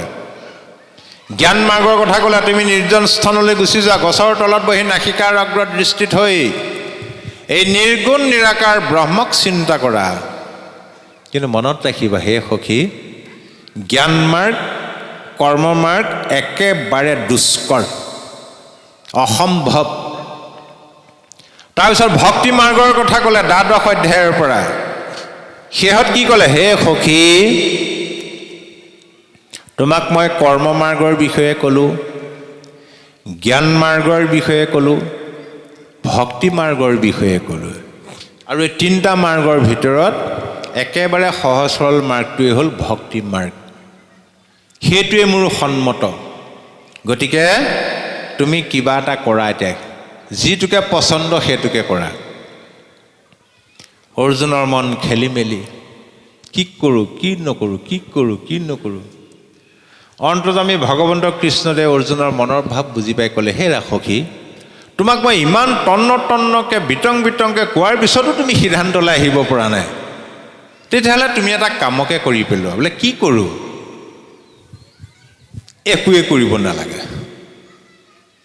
মাত্ৰ তোমাৰ সেই খেলি মেলি লাগি থকা মনটো তুমি মোৰ চৰণত অৰ্পণ কৰি দিয়া। সৰ্বধৰ্ম এৰি এক শৰণ সাক্ষাৎ সুদৃঢ় বিশ্বাসে সখী লৈও কয়া মাত। সুদৃঢ় বিশ্বাসে তুমি মোৰ চৰণত শৰণ লোৱা। ইমান সময়ে তোমাক মই যিমানবিলাক ধৰ্মৰ কৰ্মৰ কথা ক'লোঁ সকলো বাদ দিয়া। আকৌ অভয়দান দিছে। তোমাৰ মনত ভয় হ'ব পাৰে, সংশয় হ'ব পাৰে। তোমাৰ বংশত পূৰ্বপুৰুষৰ পৰা বিভিন্ন ধৰ্ম কৰ্ম চলি আহিছে, মাজত ধৰি এৰি দিলে তোমাৰ পাপ হ'ব, দুখ হ'ব। কৰ্মত্যাগ নিমিত্তে সি জয় পাপচয়, ইটো শংকা নকৰিবা সখী ধনঞ্জয়। কিয়নো যিহেতু মুহূৰ্ত তুমি লৈলা শৰণ, সৰ্বপাপ হন্তে মই কৰিবো ৰক্ষণ। যিহেতু তুমি মোৰ চৰণত শৰণ লৈছা, কি ভয় আছে? সমস্ত ভয়ৰ পৰা, সমস্ত পাপৰ পৰা মই তোমাক উদ্ধাৰ কৰিম। এইটো হ'ল অভয়দান। আৰু এই গীতাৰ পৰা এক শৰণ আনিছে গুৰুজনাই, যিটো এতিয়া কপিল প্ৰভুৱে কৈছে, সমস্ত এৰি জ্ঞান কৰ্ম তীৰ্থব্ৰত সমস্ত এৰি সুদৃঢ় বিশ্বাসে তুমি মোৰ চৰণত শৰণ লোৱা। তেনে এডমিশ্যন হৈ গ'ল আমাৰ আধ্যাত্মিক স্কুলত, শৰণ লৈ ল'লোঁ। বোলে স্কুলত এডমিশ্যন লৈ থ'লে ল'ৰা ছোৱালী পৰীক্ষাত পাছ কৰিব পাৰিব নোৱাৰে, নহ'ব বোলে, হোমৱৰ্ক কৰিব লাগিব, পঢ়িব লাগিব। সেইকাৰণে কপিল প্ৰভুৱে কৈছে, মূৰ গুণ গণক শ্ৰৱণে তেতিক্ষণ, নিষ্কামে মুহূৰ্ত যায় নিমজয় মন।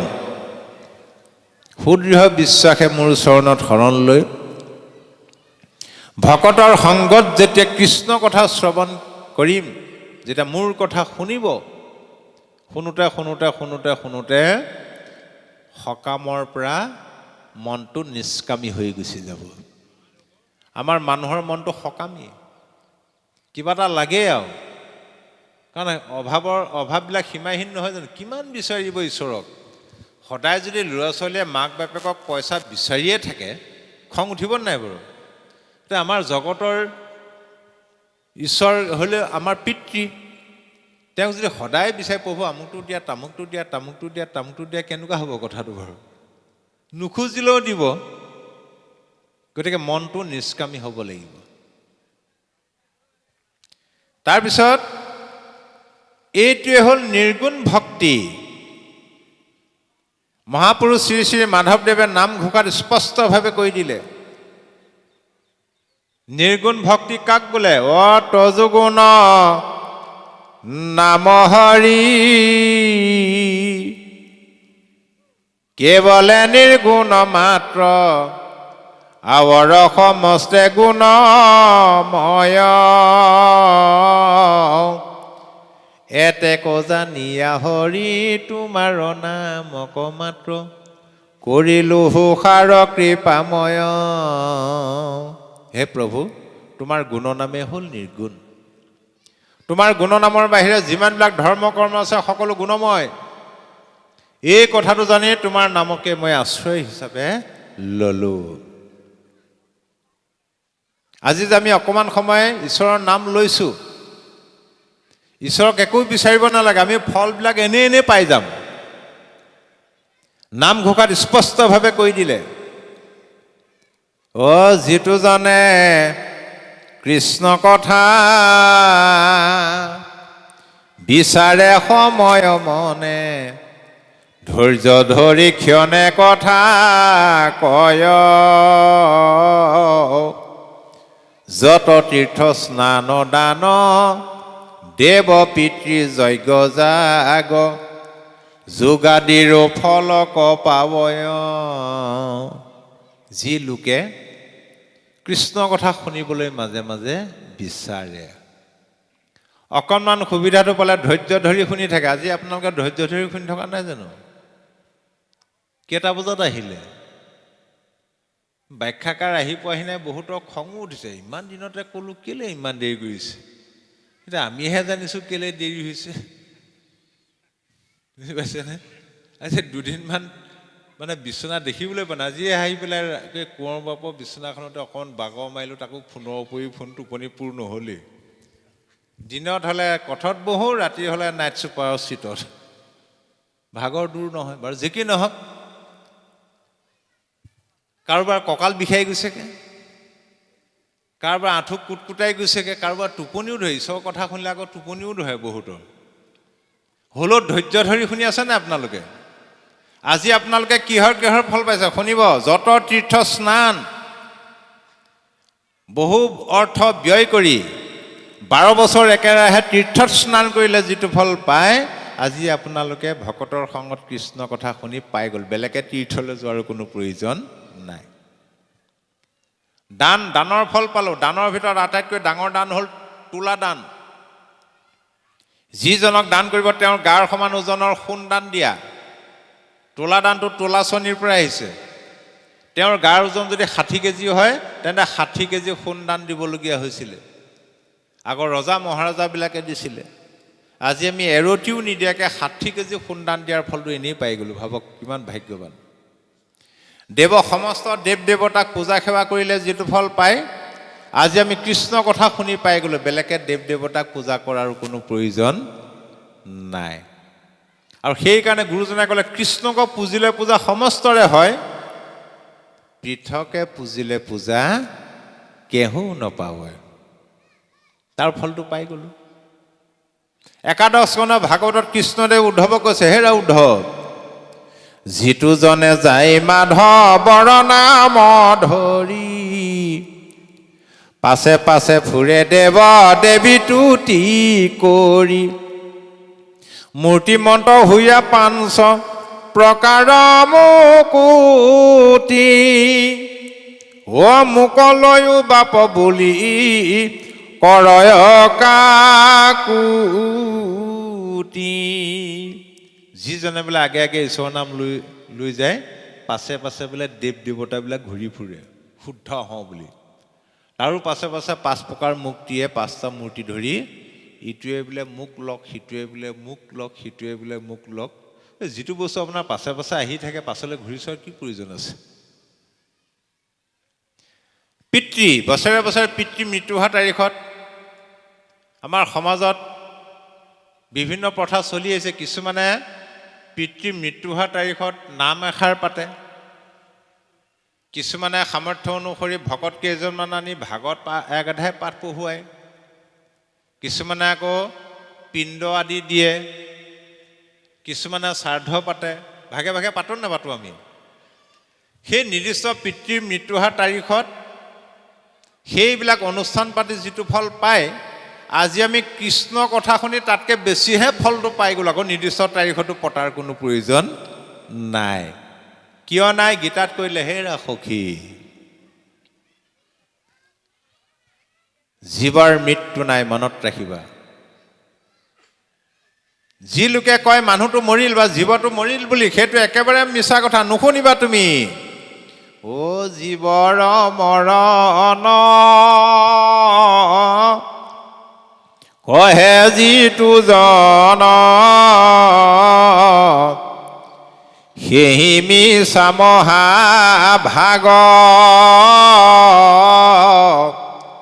কৰ্মৰ সংস্কাৰে পুনু দেহ ধৰে, পূৰ্ব দেহ কৰে ত্যাগ। আত্মাটো হ'ল পৰমাত্মাৰ বিস্মৃত অংশ, অৰ্থাৎ পৰমাত্মাৰ বিস্মৃত অংশ আত্মা। সি যেতিয়া দেহ এটা লৈ থাকিব, জীৱ ৰূপটো পায়। আজি আমি কি জীৱ? বোলে মনুষ্য জীৱ ৰূপটো পালোঁ। আৰু এই দেহৰ কৰ্মৰ সংস্কাৰ আন এটা দেহলৈ বহন কৰি নিব লাগিব। সেই অৱস্থাৰ পৰিৱৰ্তনটোকে মৃত্যু বুলি কৈছে। প্ৰকৃততে জীৱৰ মৃত্যু নাই। যদি জীৱৰ মৃত্যুৱে নাই, তেন্তে আপুনি কাৰ মৃত্যু তিথি পাতিব?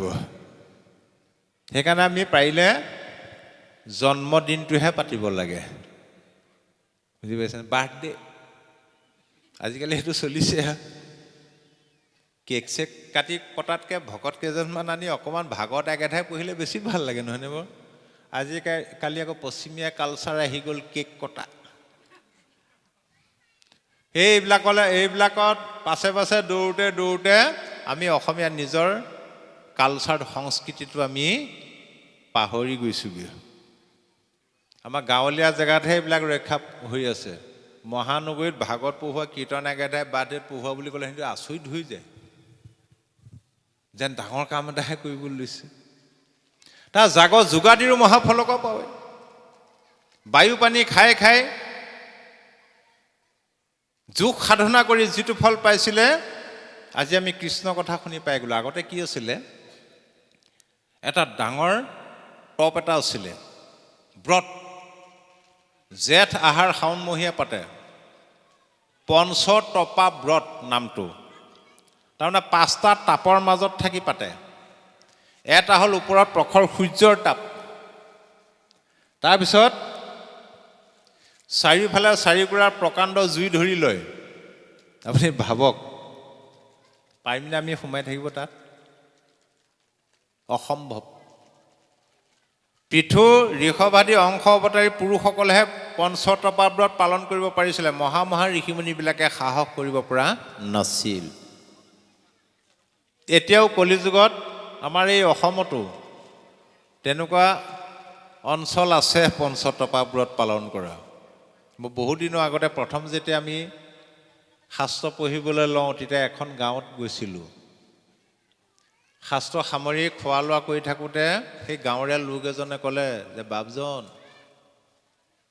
আপুনি আমাৰ গাঁওখনত যিমান ভাগৱত ব্যাখ্যা নকৰক কিয়, আমাৰ গাঁৱৰ ৰাইজে কিন্তু এটা পৰম্পৰা ধৰ্ম অতীতৰ পৰা পালন কৰি আহিছে, কেতিয়াও এৰিব নোৱাৰে। বোলো কি ধৰ্ম? জেঠ আৰু আহাৰ এই 2 মাহ প্ৰত্যেক গৃহস্থীৰ ঘৰত পঞ্চতপা ব্ৰত পালন কৰে। তো মই ধৰিলোঁ, সেই কি কথা কৈছে হে? পঞ্চতপা ব্ৰত আগৰ মহা ঋষিমুনিবিলাকে সাহস কৰিব পৰা নাই। তো মোক ক'লে বৰ কঠিন। মোৰ বহুত কঠিন। মোকে আকৌ সুধিলে কেনেকৈ পালন কৰে? মই ক'লোঁ এনেকৈ ওপৰৰ সূৰ্যৰ তাপ, চাৰিওফালে চাৰিকুৰা জুই ধৰি লয়, তাৰ মাজত। তেনেকৈহে নি? বোলো নৱম স্কন্ধ ভাগৱতত চাই ল'বা, মোৰ কথাত বিশ্বাস নকৰে যদি। সি বোলে আমাৰ গাঁৱৰ মানুহে তেনেকৈ নাপাতে নহয়। বোলো কেনেকৈ পাতে আকৌ? জেঠ আৰু আহাৰমহীয়া 5জন তপা ভকতক মাতি আনি অন্ন এসাঁজ খুৱাই দিয়ে। পঞ্চতপা ব্ৰত। মই তেতিয়া চক খাই গ'লো। এইটো অলপ নহয়। তপাই হওক যি হওক, 5জন, এই বাপজন থকা হ'লে সেইখন গাঁৱত 2 মাহ ঘৰত ভাত খাবই নালাগে, বুজি পাইছেনে? দিনে ৰাতিয়ে আৰু তেতিয়া মই ভাবিছোঁ এইটো ভকতেতো আশীৰ্বাদ নিদিয়াকৈ নাখায়, ভকতৰ আশীৰ্বাদ পালে কিটো লাগিছেনো। গতিকে কৃষ্ণৰ চৰণত সুদৃঢ় বিশ্বাসেৰে শৰণ লৈ আমি যেতিয়া তেওঁৰ গুণজক লীলা চৰিত্ৰবিলাক শুনিম, তাৰ মনটো সকামীৰ পৰা নিষ্কামী হৈ গুচি যাব। আৰু এইটো কি হ'বগে, যেন গংগা জল সমুদ্ৰত পৰে যায়, নিৰ্গুণ ভকতি এহি কহিলো বুজাই। যেনেদৰে গংগা নদীয়ে হওক, বিভিন্ন নদ নদী জান জুৰি সমস্ত কলৈ বৈ গৈ আছে বাৰু, গৈ গৈ সকলো যেনেদৰে সাগৰত পৰেগৈ, ঠিক সেইদৰে যে এই নিৰ্গুণ ভক্তিৰ লগত মোৰ কোনোদিন এৰা এৰি নহয়।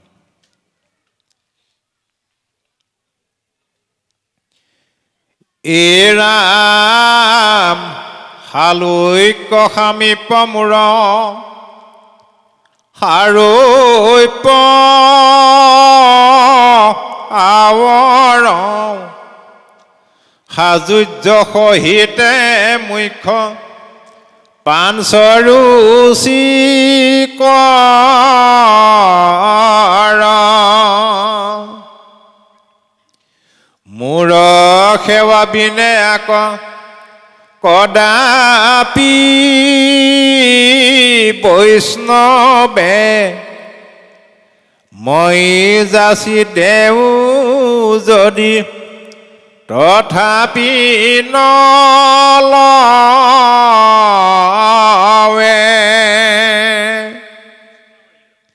মুক্তি কেই প্ৰকাৰ? 5 প্ৰকাৰ।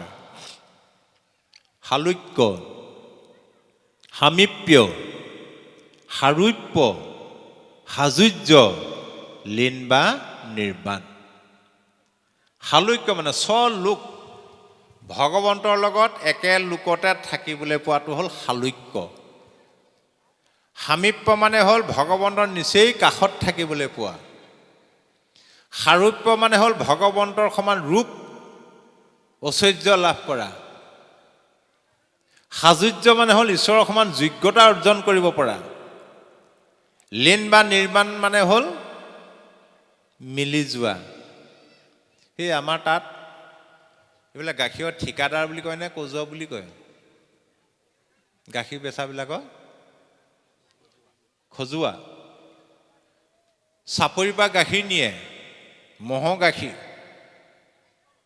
কিমান আনিলে? আপোনাৰ 50 লিটাৰ। লুইতখন পাৰ হ'লে আকৌ 100 লিটাৰ হৈ গুচি যায়। তাৰমানে কেনেকৈ বাঢ়ে বাৰু গাখীৰটো? বুজি পাইছে নে? তেনে গাখীৰত পানী ঢালি দিয়ে। গাখীৰত যেতিয়া পানীটো ঢালি দিয়ে, পানীটো গাখীৰ বুলি বেচে নে পানী বুলি বেচে? সেই যেনেদৰে গাখীৰত পানী ঢালিলে পানীও গাখীৰ হৈ গুচি যায়, এইটোহে লীন মুক্তি, মানে ঈশ্বৰত মিলি যোৱা। হে মাতৃ, মই যাচি দিলেও কিন্তু মোৰ ভকতে নলয়। আৰু এই কথাটো যেতিয়া দেৱহতী মাতৃয়ে উপলব্ধি কৰিছিলে এটা সময়ত, দেৱহতী মাতৃয়ে ভগৱন্তক বহুকাল স্তুতি প্ৰাৰ্থনা কৰি আছিলে। বহুদিনৰ অন্তত ভগৱন্ত সন্তুষ্ট হৈ দেৱহতী মাতৃক ক'লে, হেৰা দেৱহতী, তোমাৰ স্তুতি প্ৰাৰ্থনাত সন্তুষ্ট হৈছোঁ। তোমাক কি লাগে? মুক্তি লাগে নে তোমাক মোক লাগে? দেৱহতী মাতৃয়ে ক'লে, হে প্ৰভু, মোকতো লীন মুক্তি নালাগে, নালাগেই, আনকি প্ৰভু মোক তোমাকো নালাগে, মনত ৰাখিবা। ভগৱন্তটো আচৰিত হৈ গ'ল। হেৰা, সকলোৱে মুক্তিৰ কাৰণে মোক প্ৰাৰ্থনা কৰে, তোমাক মুক্তি নালাগে? তাকো কৈছা লীন মুক্তি পৰ্যন্ত নালাগে। বোলে কিয় নালাগে? বোলে হে প্ৰভু, মোক মুক্তিটো এইটো কাৰণে নালাগে, মুক্তিত ভক্তিৰ ৰসটো নাই। ভক্তিত কিন্তু মুক্তিৰ ফলটো এনেই পাই যায়। এতিয়া যদি আপোনালোক সকলো যদি মুক্তিকামী হ'লহেঁতেন, সকলোৱে যেনিবা মুক্তি পাই আহিছে, ইয়াত নিজৰ নিজৰ মুক্তিত নিজে নিজে অচল অটল হৈ বহি থাকিব, ইমান দেৰি বহি থাকিব পাৰিবনে মানুহ? একো কথা বতৰা নপতাকে? কিন্তু ভক্তিত মুক্তিৰ ফলটো পায়। মুক্তি মানে কি? এতিয়া আমি মুক্তি বুলি ক'লে মনলৈ এনেকুৱা এটা ধাৰণা আহে, মৰাৰ পিছত যেন ৰথত উঠি ক'বলৈ গুচি যোৱা, স্বৰ্গলৈ যোৱা, বৈকুণ্ঠলৈ যোৱা, তেনেকুৱা ভাৱটো নাহেনে বাৰু? সেই মুক্তিৰ কথা ভাগৱতে নাই কোৱা। মুক্তি শব্দটোৰ অৰ্থ হ'ল মুকলি। মুক্তি পোৱা মানে মুকলি হোৱা। আমাৰ কয় নকয় মানুহজন আজি 6 বছৰৰ মূৰত জেলৰ পৰা মুক্তি পাই আহিছে, তাৰমানে কি? মুকলি কাক কৰিব লাগে? আমাৰ মনটোক মুকলি কৰিব লাগে প্ৰথম। মনটো মুকলি হ'লেহে জীৱটো মুকলি হ'ব। মুকলি মানে তেতিয়াহে মুক্তি পাব। এতিয়া আপুনি বাস্তৱত চাব দেই, আপুনি কৃষ্ণৰ কথা শুনি আছে একান্ত মনে, তাৰমানে ভক্তি কৰি আছে। কেইঘণ্টা বহিলে বাৰু হিচাপ আছেনে এতিয়া? কেইঘণ্টা হ'ল? 2 ঘণ্টা হ'ল, হয়নে বাৰু? এই 1.5 ঘণ্টা 2 ঘণ্টা বহিলে আপোনালোকৰ কাৰোবাৰ ঘৰখনলৈ মনত পৰিছেনে বাৰু? পইচা পাতি ল'ৰা ছোৱালীৰ কথা মনলৈ আহিছেনে বাৰু? এই 1.5 ঘণ্টা সময় আপোনালোকৰ মনটো মুকলি হৈ আছে, সেইকাৰণে অকণমান আজি অন্তৰৰ পৰা হাঁহিব পাৰিছে। এইটোৱে হ'ল মুক্তি বাস্তৱ। গুৰুজনাই এই জীৱন মুক্তিৰ কথাহে কৈছে। মনটো মুকলিকৈ ৰখা। যি জীৱন্ত অৱস্থাত মুক্তি নাপায়, সি মৰাৰ পিছতো বোলে মুক্তি নাপায়। ল'ৰা ছোৱালীবিলাকে খেলি ভাল পায় কাৰণেহে খেলে, কিন্তু তেওঁলোকে ব্যায়ামৰ ফলটো এনেই পায় নাপায়। তইতো ভকতে ঈশ্বৰৰ নাম শুনি ভাল পায় কাৰণেহে শুনে, নাম গাই ভাল পায় কাৰণেহে গায়, কিন্তু মুক্তিৰ ফলটো এনেই পাই যায়। সেইকাৰণে নালাগে। দ্বিতীয়তে ক'লে মোক সকলোৱে বিচাৰে, মোকো নালাগে তোমাক। যে প্ৰভু তোমাক মোক এইটো কাৰণেই নালাগে, তোমাৰ ইমান সুন্দৰ চতুৰ্ভুজ ৰূপ, তুমি যদি কেনেবাকৈ মোৰ ঘৰত গৈ উপস্থিত হোৱাগৈ, তোমাৰ সুন্দৰ চেহেৰাটো ভেবা লাগি চাই থকা হ'ব। ৰাতিপুৱাৰ পৰা ৰাতি শোৱালৈকে ধূপ ধূনা লগাই তোমাৰ চৰণ সেৱাহে কৰি থকা হ'ব, আৰু মোৰ ঘৰুৱা কাম বন একো নহ'ব, গতিকে তোমাকো নালাগে। হয়ো হয়। এতিয়া আপোনালোক ৰাতিপুৱাই আহিলে, ভাগৱত শুনিলে, খোৱা লোৱা কৰি যেতিয়া সন্ধ্যা লগা ঘৰলৈ যাব, মনতে ভাবি যাব গৈয়ে মুখ হাত বা গাটো ধুবগৈ লাগিব, ধুই অকণমান ফেনৰ তলতে পৰিবগৈ লাগিব, আৰাম কৰিব লাগিব, ভাবি ভাবি গৈ আছে। ঘৰ গৈ সোমালেগে সাক্ষাৎ ভগৱন্ত কৃষ্ণ আহি বহি আছে। আপোনাৰ মনটো কেনেকুৱা লাগিব বাৰু? প্ৰথম অৱস্থাত বৰ ভাল লাগিব, ধূপ ধূনা লগাই গা পা ধুই একেবাৰে প্ৰাৰ্থনা কৰিবলৈ আৰম্ভ কৰিয়েই দিলে। প্ৰাৰ্থনা আকৌ দুভাগ নে 3 ময়দুৰ আচাৰটোহে আছে, বাকীবোৰ নাই নহয়। আকৌ নামঘোষা নমাই আনিলে। ঘোষা পঢ়ি ৰাতি 1:30-2টা বাজি গ'লগৈ, এদাই হৈ গ'লগৈ। তাৰপিছত কি কৰিব, হামি আহিছে, টোপনি ধৰিছে, এইজনা নোযোৱাও হ'ল, এতিয়া পঠিয়াবও নোৱাৰা হ'লোঁ, ভাল বিপদে পালে টোপনি ক্ষতি হ'ব প্ৰথমতে। কাইলৈ আকৌ কৃষ্ণক এৰি থৈ কামলৈ যাব পাৰিব জানো? গতিকে আপোনাৰ লাভ হ'বনে লোকচান হ'ব? সেইকাৰণে দেৱহতী মাতৃয়ে ক'লে তুমি নালাগেই যাব। তেন্তে তুমি মোক কিয় ভজনা কৰিলা? এটা কৃপা কিন্তু তুমি মোক কৰিব লাগিব। বোলে কি কৃপা? নাহি কৰিলি ন মুকুতি তথা, নাহি হৰিপদ পংকজ যথা, ও কৰ্ণৰয় অমৃত হৰি চৰিত, ও ভকতৰ মুখে শুনিব নিত। পৰম অমৃতময় কৰ্ণৰ অমৃত সম তোমাৰ গুণ যশ লীলা চৰিত্ৰবিলাক অকণমান হ'লেও যাতে মই ভকতৰ শ্ৰীমুখেদি শুনি থাকিবলৈ পাওঁ, এইটো কৃপা হ'লেই হৈ গ'ল। ভকতৰ বিষয়ত নাহিয়া শকতি, কৃষ্ণ কথা শুনিবাক সদা ৰেৰতি। এতিয়া বাস্তৱত চাব পাৰে। এতিয়া আমি প্ৰথম এইখন গাঁৱলৈ আহিছোঁ নহয়নে বাৰু? আগতে আহিছিলোঁ ক'ৰবালৈ দীঘল পাচিটোহে মনত থাকিলে, বাকীবোৰ নাম মনত নাই। নঙলা, সেউজী পাম।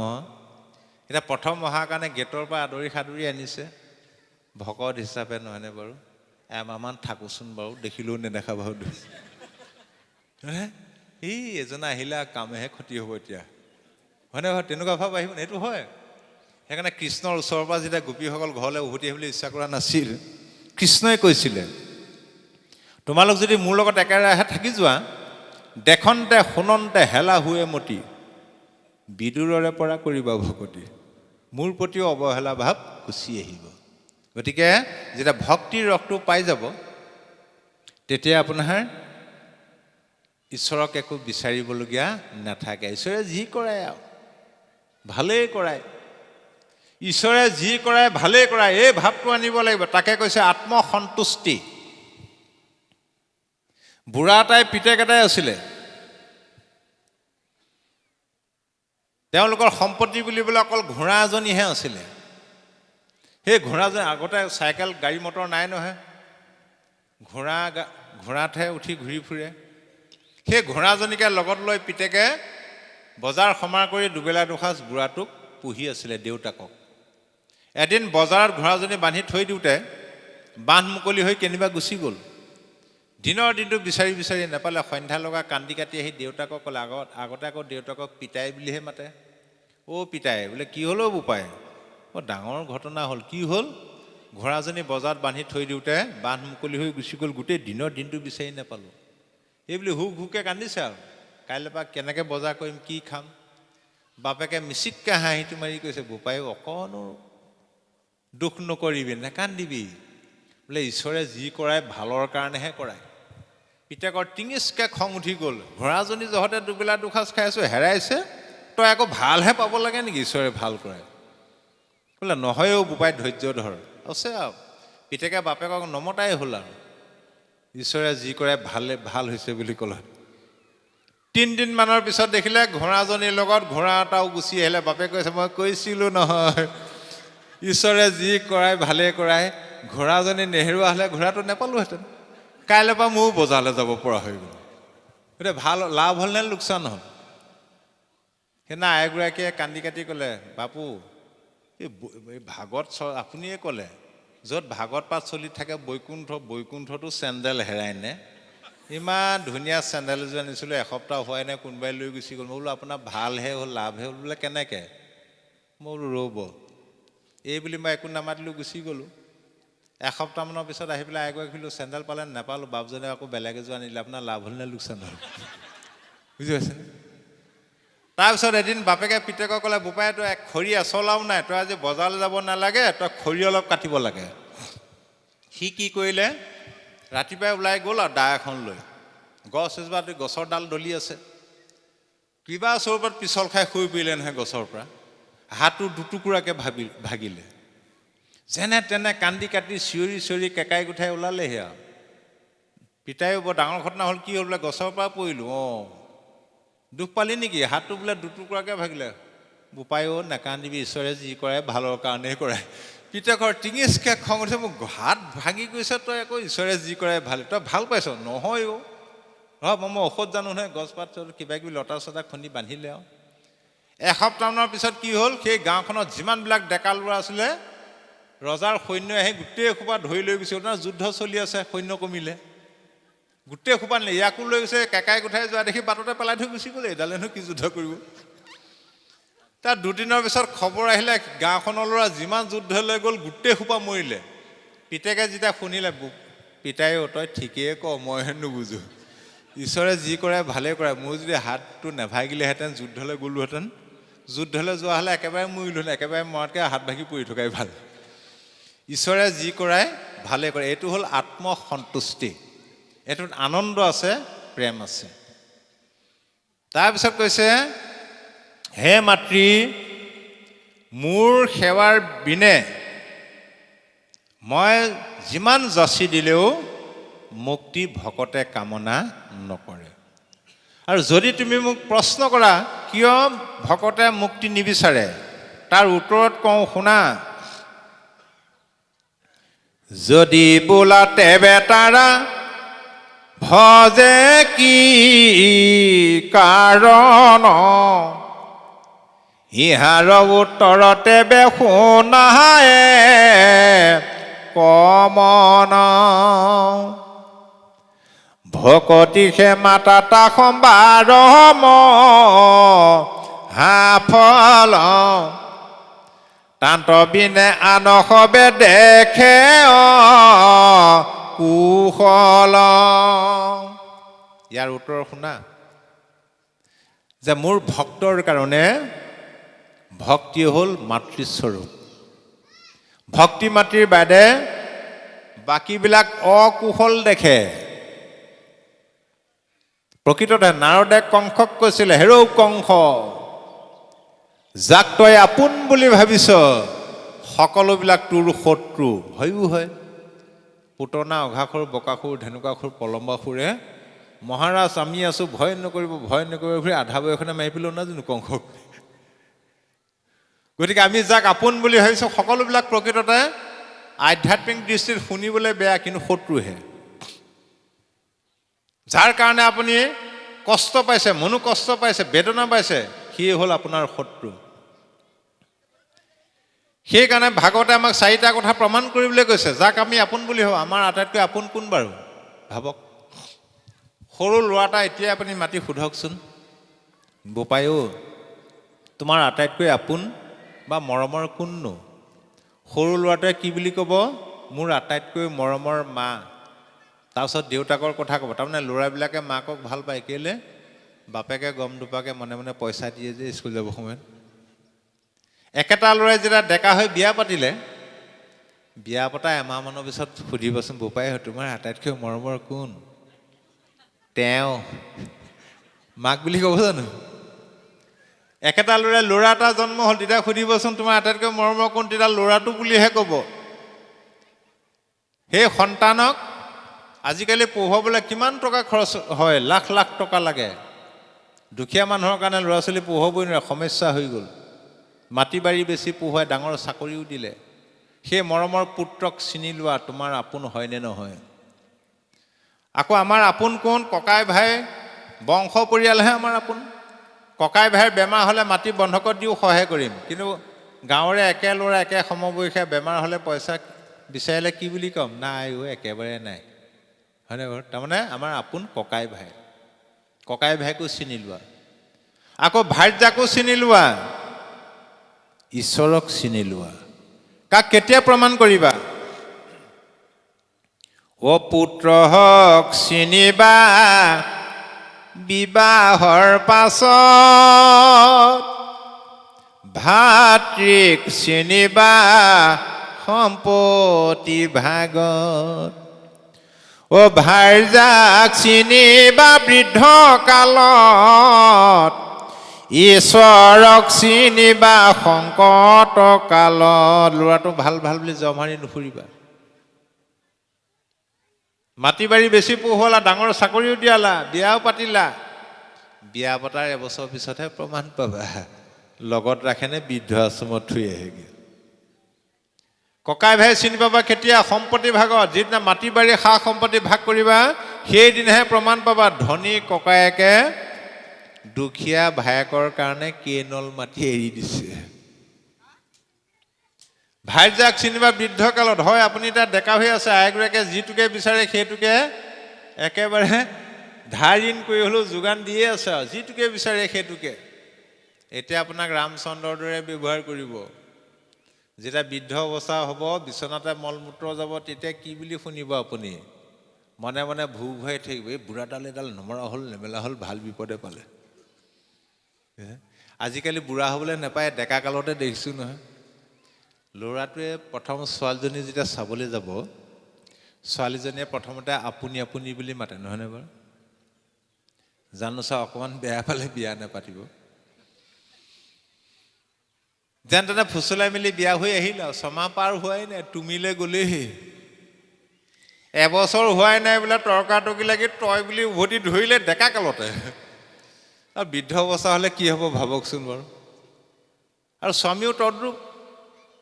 আপুনি এতিয়া কাম বন কৰি আছে, স্বামীক বনাই মেলি খুৱাই আছে, কাপোৰ কানি ধুই আছে বুলি দি আছে বুলিহে।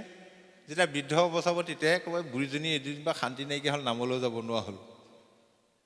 আৰু ঈশ্বৰক চিনিবা সংকট কালত। কিন্তু মই ক'লোৱেই বাৰু, বিপদত পৰি ঈশ্বৰ নাম লৈছা তেতিয়া প্ৰমাণ পাই যাবা। তাৰমানে এইবিলাক হ'ল মিছা। আমি মিছা সঁচা বুলি ভাবি আছো। পুত্ৰ দ্বাৰা গৃহবাস মিছায়া তই অভিলাষ হবে সপোনৰ নিধি প্ৰায় যত খানচা ধন ধান যাইবে যেতি ক্ষণে প্ৰাণ সংগে কৰতি শুনা যায়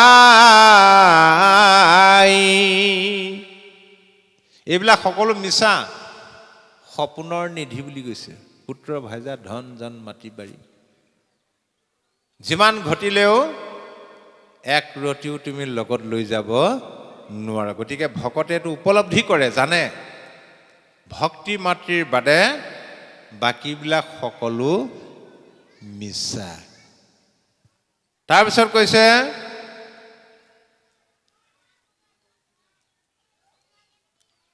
যোনো বোলা ব্ৰহ্ম প্ৰাপ্তি ফল কৰি কয় শুনিও কমাতৃ তেবে ইহাৰ নিৰ্ণয়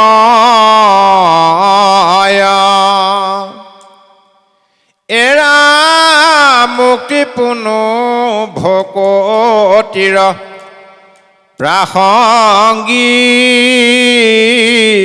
মাত্ৰ ভকতি কৰন্তে মোকো তিৰহুৱে পাত্ৰ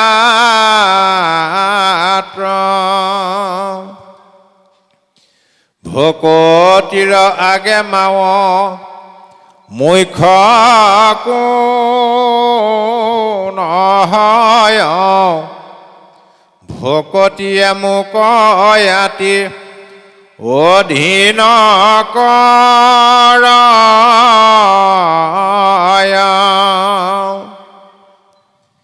ই ৰামাবে এহি ভকতিৰ শুনিও সাধন মুত সমৰ্পিয়া কৰি বেক কৰ্ম গণ হে মাতৃ ভক্তি মুক্তিপুনু ভকতিৰ প্ৰাসংগিক মাত্ৰ ভকতি কৰন্তে মুকুতিৰ হৈ পাত্ৰ গতিকে মুক্তি আমি বিচাৰিব নালাগে এইটো কাৰণে ভক্তিত মুক্তিটো লাগিয়ে থাকে আৰু এই ভক্তিৰ সাধনটো শুনা আবেহি ভকতিৰ শুনিও সাধন মুত সমৰ্পিয়া কৰি বেক কৰ্মগণ এই কৰ্মবিলাক মোৰ চৰণত অৰ্পণ কৰিবা ভাগৱতৰ মূল বিষয়বস্তু হ'ল তিনিটা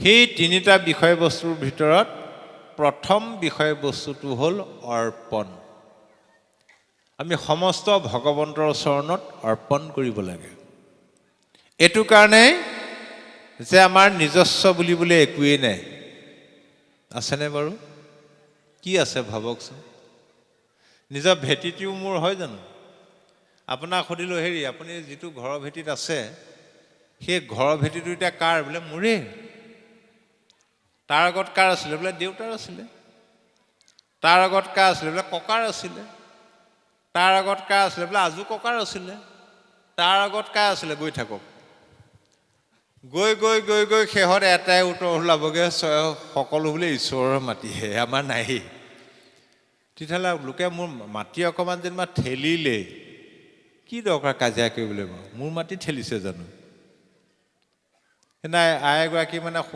সোণৰ ফুলীয়া পাত হেৰালে কান্দি কাটি হুলস্থুল বোলো কাৰ আপোনাৰ বোলো আপোনাৰ হয় জানো বোলো হয় বোলে নিজে দৰমহা চাকৰিয়ে বাপজনেও দিয়া নাই নিজৰ দৰমহা পইচাই ঘটা আপুনি জন্ম হওঁতে লগত লৈ আহিছিলে নাই তেতিয়া আপোনাৰ কেনেকৈ হ'ল তেতিয়াহ'লে জন্ম হওঁতে অনাও নাই মৰাৰ পিছত নিবও নোৱাৰে বোলে মোৰ সম্পত্তি কেনেকুৱা লাগে আচৰিত নালাগেনে বাৰু গতিকে আমি প্ৰথমতে যিহেতু আমাৰ ভক্তিটো হ'ল নিষ্কাম পন্থ সেইকাৰণে আমাৰ কৰ্মবিলাকো হ'ব লাগিব নিষ্কাম। নিষ্কাম কৰ্মৰ প্ৰথম পদক্ষেপ হ'ল সমস্ত কৰ্ম আমি জয় জয়তে পৰম পুৰুষ পৰমেশ্বৰৰ চৰণত অৰ্পণ কৰিব লাগে। আৰু কৰ্মবিলাক অৰ্পণ কৰাৰ আগত আমি প্ৰথমতে নিজকে অৰ্পণ কৰিব লাগিব শৰণৰ যোগেদি। সেইকাৰণে শৰণটো লাগে। নিজক অৰ্পণ কৰিলেহে কৰ্মবিলাক ভগৱন্তই গ্ৰহণ কৰিব। দ্বিতীয়তে কৰ্মফল ত্যাগ কৰিব লাগিব। গীতাত কৈছে, হে সখী, তোমাৰ কৰ্মতহে অধিকাৰ, ফলত অধিকাৰ নাই। গতিকে তুমি কৰ্মফলটো ত্যাগ কৰা। অৰ্জুনে উভতি ধৰিলে, হে সখী, মই নিজে কৰা কৰ্মৰ ফলত যদি মোৰ নিজৰে অধিকাৰ নাই, কৰ্ম কৰিনো কি লাভ আছে? হয়ো কথাটো। পাৰ্থে বোলে তাৰ হেতু শুনা মহাবল, নুখুজিলে ঈশ্বৰে আপুনি দেন্ত ফল। যেনয়াতি শিশু সবা ভয়খন বাঞ্ছয়, তথাপিতো স্নেহে থাকি মাতৃস্তন দেৱ। যেনেদৰে কেঁচুৱাটোৱে মাকক খাবলৈ নিবিচাৰিলোঁ, মাকে সময়মতে কেঁচুৱাটোক খোৱাৰ যতন লয়, সময়মতে খুৱাই থাকে, তদ্ৰূপ ঈশ্বৰ। ঈশ্বৰে কাক কি ফল দিব লাগে কৰ্মফল অনুসৰি দিবই। ঈশ্বৰক ফলটো আমি কেতিয়াও বিচাৰিব নালাগে। তৃতীয়তে, হেৰা সখী, কৰ্তৃত্ব অভিমান ত্যাগ কৰিব লাগিব। তুমি কৰিছোঁ বুলি নাভাবিবা। আমি আকৌ ভাল কামটো কৰিলে মই কৰোঁ বুলি কওঁ, নহয়নে বাৰু? বেয়া কামটো কৰিলে আকৌ সেই প্ৰভুৱে কোৱালেহে উপায় নাই। বোলে বাইকখন কাৰ বাইক, বৰ দামী বাইক আনিলা দেই, বোলে ময়ে আনিছোঁ। কাৰ? মোৰেই। নিজে ঘটিলা নে? নিজে ঘটি আনিছোঁ। নিজে নঘটিলে ক'ত ঈশ্বৰে দিব?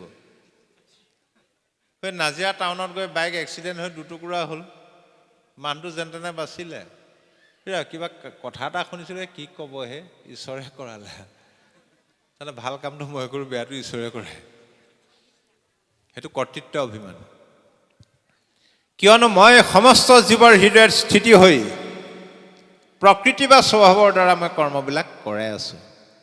সেইকাৰণে তুমি কৰিছোঁ বুলি নাভাবিবা।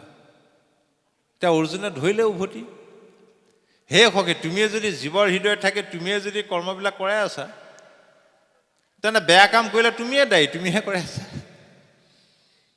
ভাল কামটো কৰাইছা, বেয়া কামো তুমিয়ে কৰাই আছা। তেতিয়া কৃষ্ণদেৱে ক'লে, হে সখী, ভুল নুবুজিবা, মই প্ৰকৃতি বা স্বভাৱৰ দ্বাৰা কৰ্ম কৰাওঁ, মই নিজে নকৰাওঁ। হুয়াই আমি উদাসীন কৰ্মকৰ্তা ক্ৰীড়াহীন, সমস্ততে আছো সাক্ষী ভাগে, উদয় যেন ভাস্কৰে লোকে ধৰ্মা ধৰ্ম কৰে, পাপ পুণ্য সূৰ্যতন লাগে। যেনেদৰে ৰাতিপুৱা সূৰ্য উদয় হোৱাৰ পিছত সেই সূৰ্যৰ পোহৰক আশ্ৰয় কৰি মানুহবিলাকে ধৰ্ম অধৰ্ম কৰ্মবিলাক কৰে। কিন্তু মানুহে কৰা কৰ্মফলটো সূৰ্যৰ গাত লাগে জানো? ঠিক সেইদৰে মই উদাসীনভাৱে আছোঁ, কৰ্মকৰ্তা ক্ৰিয়াহীনভাৱে আছোঁ। মই সাক্ষীৰূপেহে আছোঁ, মানুহে কৰা কৰ্মফল মোৰ গাত কেতিয়াও নালাগে। ককাই ভাই এহাল আছিলে, দুইটাৰ মাজত টৰ্চ লাইট এটা। ককায়েকে টৰ্চ লাইটটো লৈ ভাদমহীয়া নামঘৰলৈ যায় ভাগৱত পঢ়িবলৈ। নামঘৰৰ পৰা ঘূৰি আহি টৰ্চ লাইটটো থৈ দিয়ে। ভায়েকে আকৌ মনে মনে সেই একেটা টৰ্চ লাইটকে লৈ কাৰোবাৰ ঘৰত চুৰ কৰিবলৈ যায়। কিন্তু আশ্ৰয়টো টৰ্চ লাইটেই। এতিয়া ককায়েকে নামঘৰলৈ গৈ যিটো পুণ্য পায়, সেইটো টৰ্চ লাইটটোৱে পায় নে মানুহটোৱে পায়? ভায়েকে চুৰ কৰিবলৈ গৈ ধৰা পৰিলে, এই মানুহটোৱে মাৰটো খায় নে টৰ্চ লাইটটোৱে মাৰটো খায়? কিন্তু আশ্ৰয়টো টৰ্চ লাইটহে। ঠিক ভগৱন্ত সমস্ত জীৱৰ হৃদয়ত টৰ্চ লাইটৰ দৰে পোহৰহে দেখুৱাই আছে। আমুকটো কৰ তামুকটো কৰ বুলি নকয়, ভাগৱতৰ যোগেদি দেখুৱাই আছে। আমুকটো কৰিবা, আমুকটো ফল পাবা, তামুকটো কৰিবা, তামুকটো ফল পাবা। যাৰ দৃষ্টি ভাৱনা জয়স্য সিদ্ধিৰ ভৱতি তাৰ দৃষ্টি। গতিকে এই তিনি প্ৰকাৰে কৰা কৰ্ম নিষ্কাম কৰ্ম, আৰু নিষ্কাম কৰ্মৰ ফলটো হয় যোগ, সকাম কৰ্মৰ ফলটো হয় ভোগ। সেইকাৰণে কপিল প্ৰভুৱে মাকক কৈছে, আবে এহি ভকতিৰ শুনিও সাধন, মুত সমৰ্পিয়া কৰিবেক কৰ্ম গণ। কৃষ্ণ।